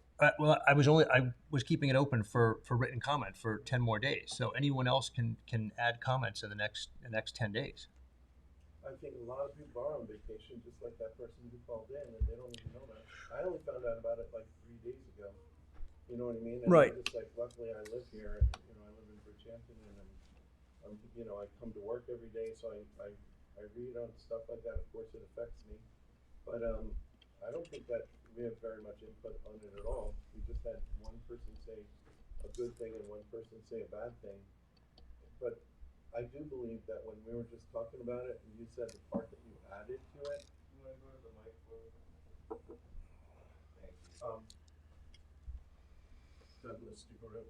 I felt like the part that you said you added says, if you put your pickleball lines on the tennis court, now you have a pickleball court. It's no longer a tennis court. It's now a pickleball court. Right. So you only have one court. That's correct. You can do that. Yeah, but as But- long as you so you comply can with play- the most restrictive. So if You everyone, can play basketball, pickleball, padel ball, tennis, all on the same court. Okay, so it's okay. I'm just saying, everybody's going to build a big court. Even somebody who might have built a small court would build a big court, because you want to be able to have as much flexibility as possible. Sure, as long as it complies with the lot coverage in the zone. That's absolutely correct. Yeah. So again, you know, just what's wrong with certain laws, and without reading them through, it's like, okay, so tennis is played on this nice flat area with a fence just to keep the ball in. Pickleball would be the same. Basketball, obviously you have the hoop up and you're shooting hoops. But if you want to play padel, which is not a big court, it's 33 by 66, because it's a purpose-built court, you know, you can't, you need the glass walls, you know, you need the wire walls. You cannot play that on a tennis court. So then you're making people say, oh, what do I want? Do I want a court where I can play tennis, pickleball, or basketball, or do I want a court where I can essentially only play? But Mr. DeGroot, didn't you put a padel court on a tennis court? But So that's what you did. But I can't play tennis right now because the Well, padel I understand court is in that. the way. Yeah, I get I mean, that. I just obviously popped it up. Yeah. You know what I mean? I Yeah, had this but course. anyone can do that too. Yeah, I'm just saying, it's like, you know, if you have a big property, why can't people have two courts? Like, if somebody likes padel, you can't put a padel court up and down like in you know, like a portable net. Right. You know, it's a major operation. So all I'm saying is, why would you legislate against that? Like, you know how big some of the properties are here. You might have it in there and you don't even know it's there, and the property is so big. So why can't those people have more than one court?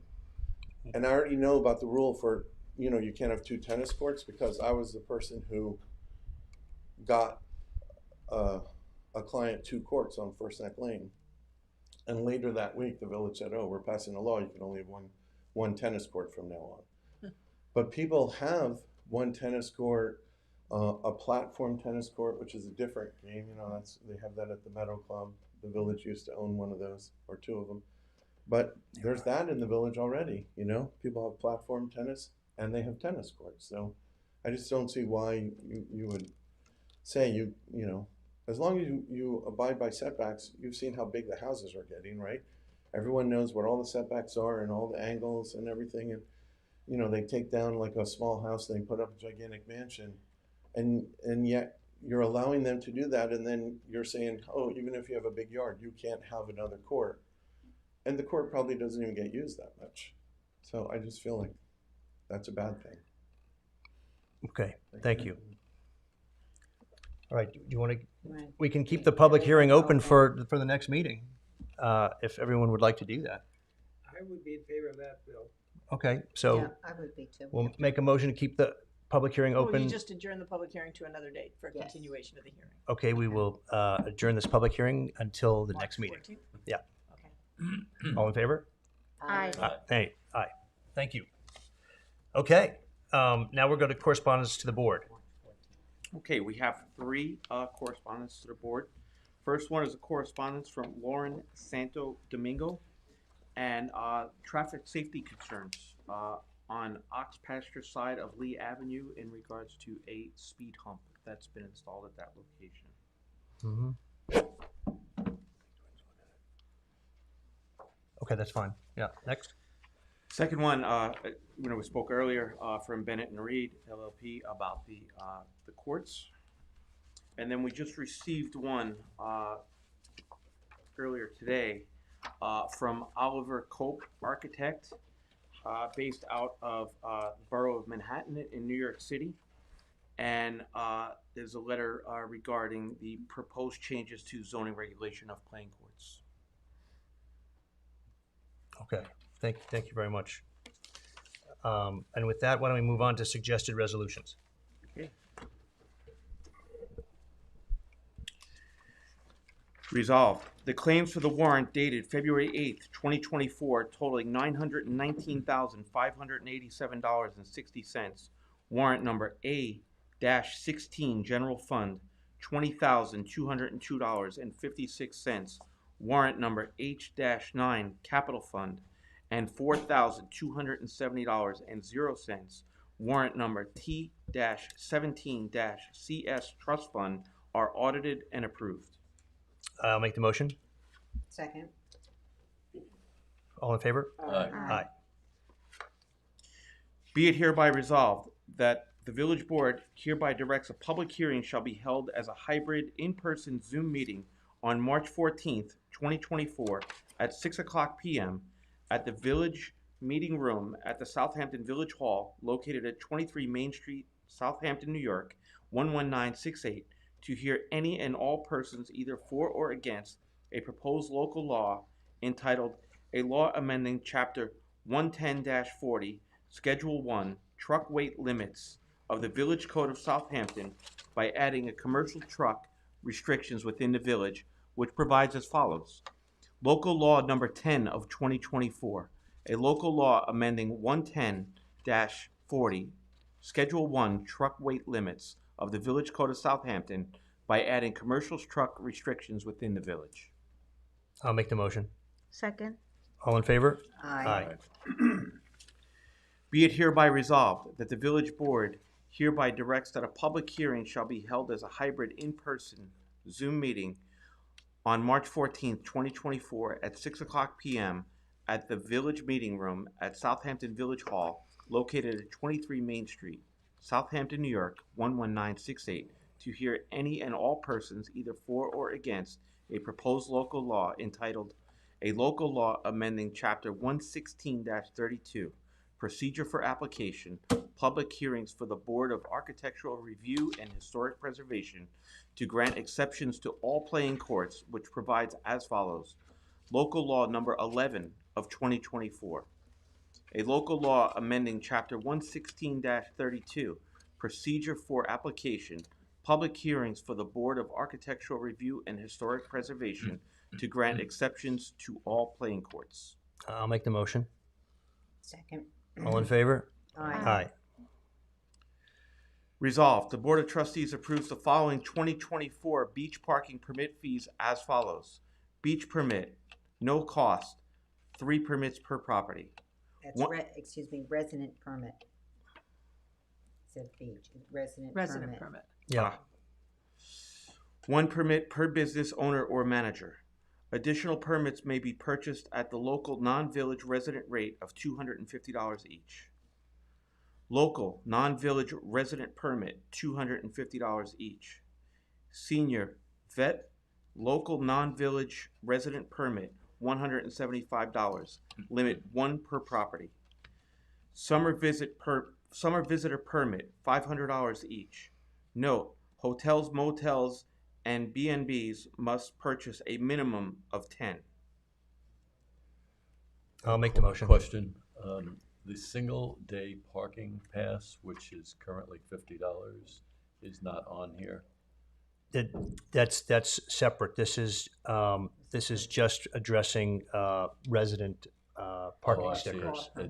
This is Not not addressing Coopers at this Okay, time. thank you. Is there a second? Second. All in favor? Aye. Resolved, the Board of Trustees hereby approves, with respect to the 2024 Village General Election and in accordance with the Village Code, Chapter 6-1, the election will be held on Friday, June 21st, 2024. The polling place will be located at the Levatis Center, Southampton Cultural Center, located at 25 Pond Lane, Southampton, New York. The polls will be open for the time frame as follows: 9 o'clock a.m. to 9 o'clock p.m. The following offices will be filled. For village trustee, 2 positions for the term of office for both positions is 2 years. Current incumbent, Gina Aresta. Current incumbent, Leonard Zanotti. The following office will be filled for village justice.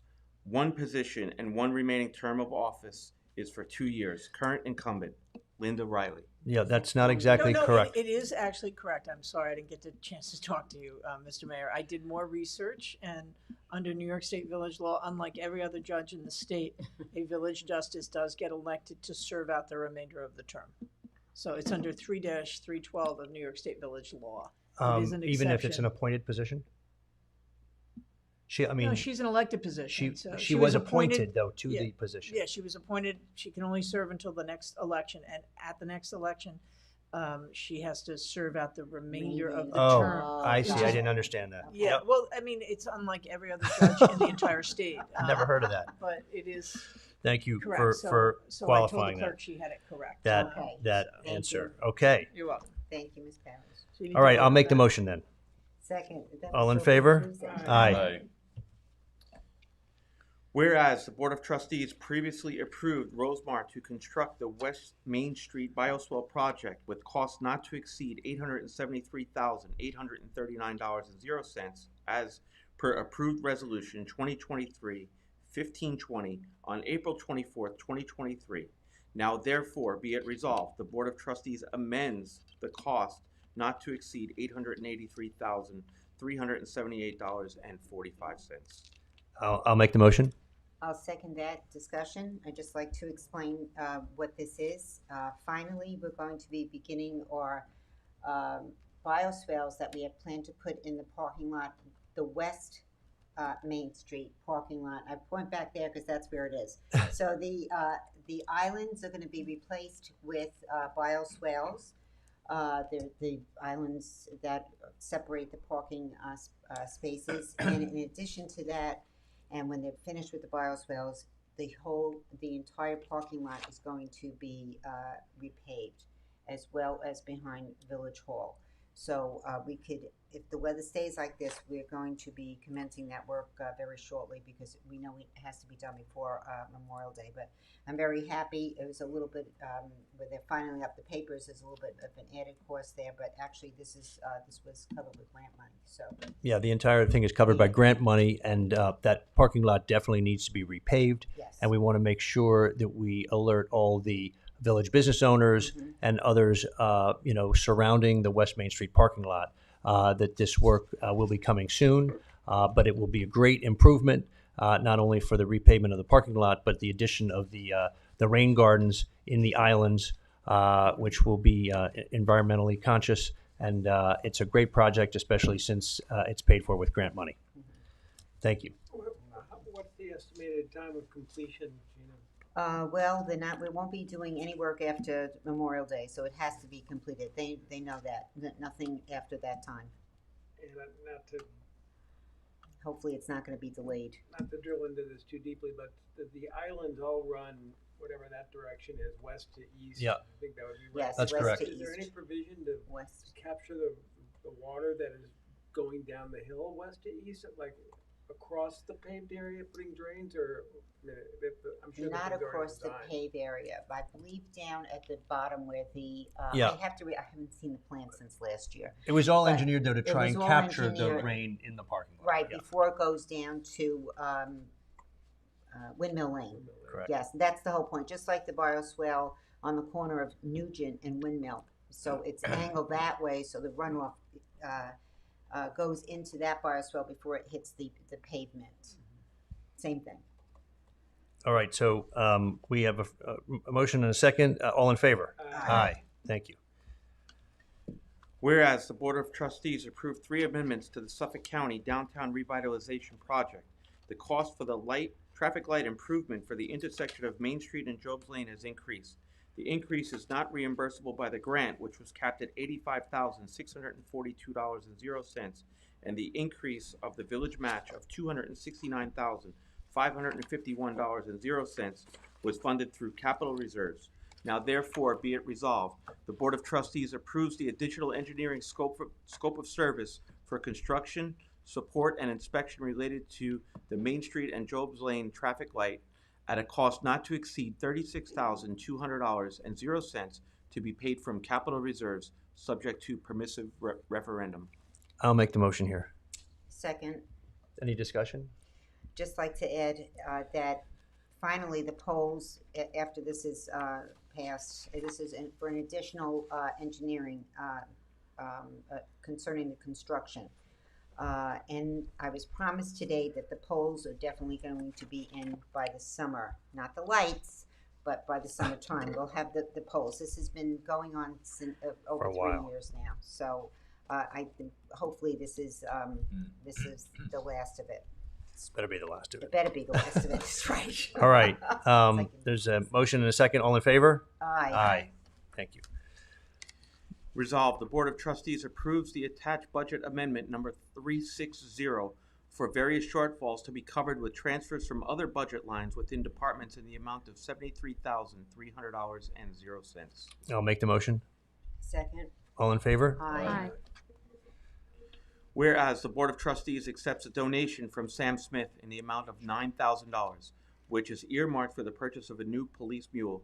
Therefore, be it resolved, the 2023-24 budget is amended to reflect this donation as follows. Increase budget line A.2703, gifts and donations in the amount of $9,000, and increase budget line A.3120.2, police equipment in the amount of $9,000. I'll make the motion. Second. Discussion. So Sean Smith is someone I know here in the village, and he has graciously offered to donate the money for a new mule, a new utility vehicle for the police department. We do have the police chief here. Do you want to say anything about this and what you'll be using this utility vehicle for, police chief? Mr. Smith for his generous donation. It's always nice when we have a community member that wants to literally walk into the police department and say, what do you need? So we're going to be purchasing a 2023 Kawasaki Mule from Maximum Motorsports, and we're going to be using it to patrol our beaches, our 7 miles of oceanfront beaches. It's going to be a great asset to us. We have a mule right now. It's 8 years old, so this added one is going to be new in the fleet, and we use it to patrol it at night and during the day, and we also use it in the downtown area to get around in the heavy summertime traffic. Right, so it's not just for the beach. Nope. But we'll see it around the village. You're going going to see it around. Yep.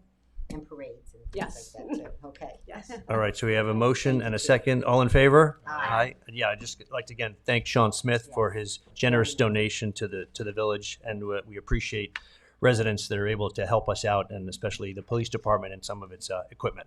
Thank you. Whereas the Board of Trustees accepts an anonymous donation in the amount of $5,000, which is earmarked for the purchase of 2 tactical vests for 2 officers on the Joint Emergency Services Team. Now therefore be it resolved, the 2023-24 budget is amended to reflect this donation as follows. Increase budget line A.2703, gifts and donations in the amount of $5,000, and increase budget line A.3120.2, police equipment in the amount of $5,000. I'll make the motion. Second. All in favor? Aye. The police department's doing well tonight. Wow. Resolved, the Board of Trustees authorizes the following vehicle equipment to be deemed surplus at the recommendation of our DPW Superintendent. Ocean Rescue Department, 2010 Chevrolet Tahoe, VIN number 1GNUK AE02AR1507726. I'll make the motion. Second. All in favor? Aye. Aye.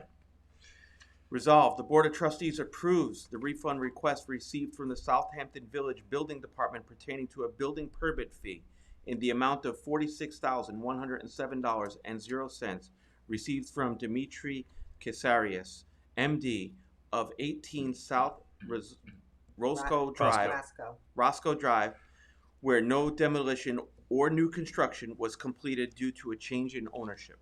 I'll make the motion. Second. All in favor? Aye. Resolved, the Board of Trustees recognizes that the last Friday in April as National Arbor Day. The Board of Trustees approves the mayor and deputy mayor to celebrate our second annual Village of Southampton Tree City USA gathering on this day, Friday, April 26, 2024, at 10 o'clock a.m. in Agawam Park. I'll make the motion. Second. All in favor? Aye. And certainly everyone is invited to Yes. that. More info to come later. Yeah. When the plans are made. Thank you.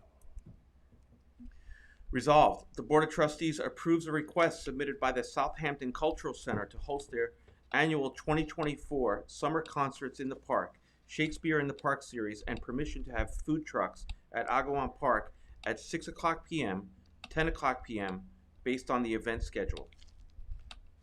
I'll make the motion. Second. All in favor? Aye. Aye. Resolved, the Board of Trustees approves the request from the Southampton Little League for the use of Downs Family Park for their 2024 season. I'll make the motion. Second. All in favor? Aye. Aye. We do have one add-on, What was that? and that's a resolution amending fees for the use of the village tennis and pickleball courts. Okay. It just simply reads, be it resolved that in accordance with Village Code Section 101-3, the Board of Trustees hereby sets the annual permit fee for use of the village-owned or maintained tennis and pickleball courts as follows. An individual permit is $25 for the year, and a family permit is $75. And the family would be as defined in that code section, which is an immediate family member living in the same Household. household. Right. Was that, what was the change from? I don't know if there was a change prior to it, but the code when it was adopted, it was like $10 and. I thought we changed that. No, it was changed. Yeah, It was changed. But there was an additional charge for every family member that wanted to use the tennis court. So now we are just going to have go back to Single what was a kind of flat fee just for a single or family package, and therefore you don't have to pay for each individual family member or household member. Oh, okay. So that's it. You just need a motion and a vote if you want to do that. All right, I will make the I motion. think you actually have to take a vote to add it to the. Oh, agenda. okay. I'll take a vote to add this to the agenda for this evening to address the fees for the use of the village tennis courts. Second. All in favor? Aye. Okay, so now to accept the change to the fees, I believe the single is staying the same, actually. I will make the motion. Second. All in favor? Aye.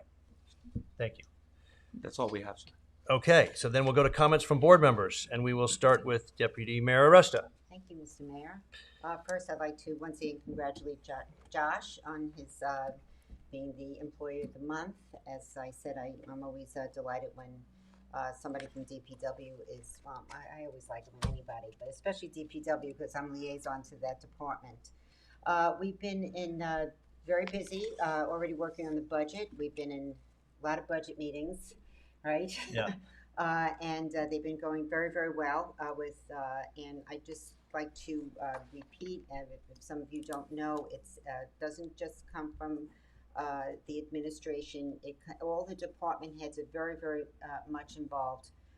We look at what is spent. We don't just add things onto the budget, but what we do, so it starts from zero and it goes up. So it goes that way, and the meetings and everybody's been just been doing great. It's been working very well, and everybody's been doing great with it. You might notice that a couple of things are happening on Hill Street. There have been more drainage problems on Hill Street. Some of the infrastructure is, it's like one of these things that works until it doesn't work anymore. So I was on Hill Street today, and they dug out a pipe that was completely disintegrated on one side. It was like 3/4 of a pipe that was working, and it's just that some of this infrastructure is really aging, and so we've been working on that. Also, there was a big drainage problem on Wall Street, so that was taken care of. That one's complete, and Hill Street is in progress. There's going to be a couple of other drainage issues that we'll be working on Hill Street, and after that, we will be paving part of most of Hill Street, actually, because there's been a big problem with potholes. on Hill Street because of the way that it was paved a number of years ago. But we don't have that. That wouldn't be scheduled. I don't know if that's going to be scheduled in the spring, well, most likely the fall, because we have to finish the repairs on the drainage. And with the weather and the rain that we've had, anything that was bad has all of a sudden we know where it is because the rain's been so heavy when it's been coming down. We're also making plans now for sidewalk replacement. That's continuing that we've been working on for the past year, and repairs. And if the weather stays like that, we're going to get a jump on all of this. And then today, another thing I did today was I was actually up on the scaffolding up on the 3rd floor outside the building. And I'd like everyone to know what's going on. There's going to be a post on our Instagram account, so you could actually see what's happening up there. And I went up there because Steve had sent me a picture the other day of patches of the paint that was completely remediated. And the molding is so beautiful on this building. I just couldn't believe it. And the copper gutters that are up there, and you don't realize the beauty of this building. And it's just, it's been painted over probably since it was put up in 1911, I think, this building. And so we're going to once again see the beauty of the building. So the remediation is going well, and that's the banging that we heard before, because they are outside. They do the work from 4 to midnight, and most of the painting and the repair of the wood that has rotten out over the years is going to be done in-house. So they've been making great progress with that. Also today, there was a number of boxes that were delivered, and materials have arrived for repairing the windows inside of Village Hall. So that's so we're really moving on all that, and that's it. And hopefully go on like our Instagram page, Village of Southampton, and there'll be more updates on the progress that we're making. So have a good evening, everyone. Thank you, Gina Resta. We'll go to Trustee Brown. Thank you, Mr. Mayor. Good evening. First of all, I'd like to thank the mayor for appointing me to work with such a dynamic team with the community choice. Aggregation will be one of the first projects I believe the mayor has signed the team to. And we're excited about that because the team, as far as the committee, I want to congratulate and thank Sheila Pfeiffer, who will be co-chair, Robert Coburn as co-chair, Scott Ross, and John Halsey from Peconic Land Trust. They're valuable to our community and their insight, and we're so appreciative that they'll be digging in and getting the extra bit of information to properly disseminate to our residents so that they're clear on exactly what will be going on with the community choice aggregation and any other assigned projects that the mayor will have in store. And on that, I want to say again, thank you, Mr. Mayor. I'm quite excited about being part of that committee. And Mr. Sean Smith, thank you so very much. Thank you on behalf of the board. I'm sure the police department and chief have thanked you. And I'd like to just add, thank you, thank you, thank you for your generous donation. Thank you and good evening. Okay, Trustee Stevenson. Thank you, Mr. Mayor. I just would like to take this opportunity to recognize the owner of a longtime village fixture, Frank Lenahan, who was the owner of the Chef restaurant. He opened it in 1980. He was the chef at that point. He moved to his current location at 75 Jobs Lane in 1987 and has been serving up really good food and drink every year since then. Like all local merchants, Frank has been a great supporter of all the causes in our community, from schools and emergency services, and whatever charitable organization needed something, Frank was there to provide help. When I acquired my building at 69 Jobs Lane, I became Frank's neighbor, and it's been a great pleasure working with him to keep our parking lot clean and our fences built, and he's been nothing but a pleasure to deal with. And I just want to say thank you very much for all he's done, and I hope he enjoys whatever he has next on the agenda. In the meantime, another village restaurateur, Mr. Doug Galicia, who is on the Plaza Cafe, has bought the building from Frank. And I'm not sure what Doug intends to do with the spot, but I know whatever it is, that it's going to be fantastic. So I want to congratulate him on his purchase and wish him good luck with whatever venture he puts in there. So congratulations to all, and thank you very much. Thank you, Trustee Stevenson. Trustee Zananti. Thank you, Mayor. It's been a pleasure participating in the departmental budget hearings. As the Deputy Mayor stated, the department heads are very engaged. Of course, Charlene and Julie are very engaged. And I'd like to thank the assistance we're getting from the Budget and Finance Committee as well. I'd also like to thank Lynn Arthur for her presentation tonight on the community choice aggregation, and I look forward to a more in-depth discussion of all the issues and the implications for our citizens. Hopefully we'll schedule that soon. And lastly, even though this is not strictly a village issue, I've been asked by a village resident to mention that the Southampton Animal Shelter Foundation is having a fundraiser on Saturday, March 2nd at the Elks Lodge. It's a spaghetti dinner. And for more information, please call 631-728-PETS, which is 631-728-7387. Thank you and good night. Thank you. Thank you, Trustee Zananti. So I would like to just say that on January 26th, Friday night, I was honored to accompany our chief to the Officer of the Year Awards given out in Riverhead. Ed McIntyre from the Village Police Force was the Officer of the Year from the Village of Southampton. He was commended for his removing a gun from being on the street. And we want to thank him again for what he's done for the village residents and the safety of our village residents. And just want to thank the chief for inviting me to join her at that ceremony. I really enjoyed being with the other officers there, and was very proud to be there with Mr. McIntyre and his wife.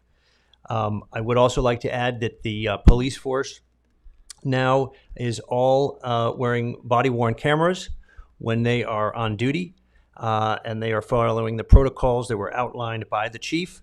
And this is a great step forward for our village to finally implement the body-worn cameras that we've had for a little while, but we finally have that implemented, and everyone should be very pleased that our officers now have that added protection for them, as well as the residents of the village that, again, encounters will be documented.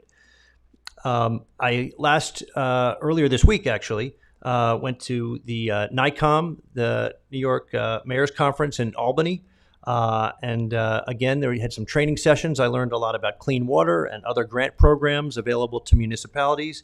I did get to meet with the governor briefly in the executive mansion, and invited her certainly to come visit us in Southampton and not to forget us, especially when it comes to grant time. Anyway, it was a very well worth 2 days at the conference, meeting other mayors from around the state of New York. Finally, I just wanted to mention additional bioswales that will be coming to the village, again, in order to help clean up stormwater runoff from our streets. We will be adding some bioswales on Cooper's Farm Road, again on the village-owned property where we have a lot of that grass. Just to the west of the library, there will be some bioswales that will be added there, as well as bioswales added at Bowdoin Square, especially around the area of that triangle that's in the middle of the roadway there. There's going to be a bioswale added on at the point, if you will, of the triangle. So you may see some work going on in the next month here, but again, it's all to increase the ability of the village to handle stormwater runoff from our roads, and also to add plants that should add again some beauty to the landscape and our streetscape. And with that, I think at this time I'd like to make a motion to adjourn to executive session for legal and contractual matters. Do I have a second? Second. All in favor? Aye. Okay, thank you very much.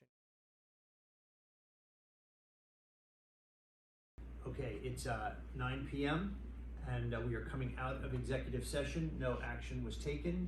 And I will make a motion now to close this public meeting of the Southampton Village Board of Trustees. Second. All in favor? Aye. Thank you very much. Good night.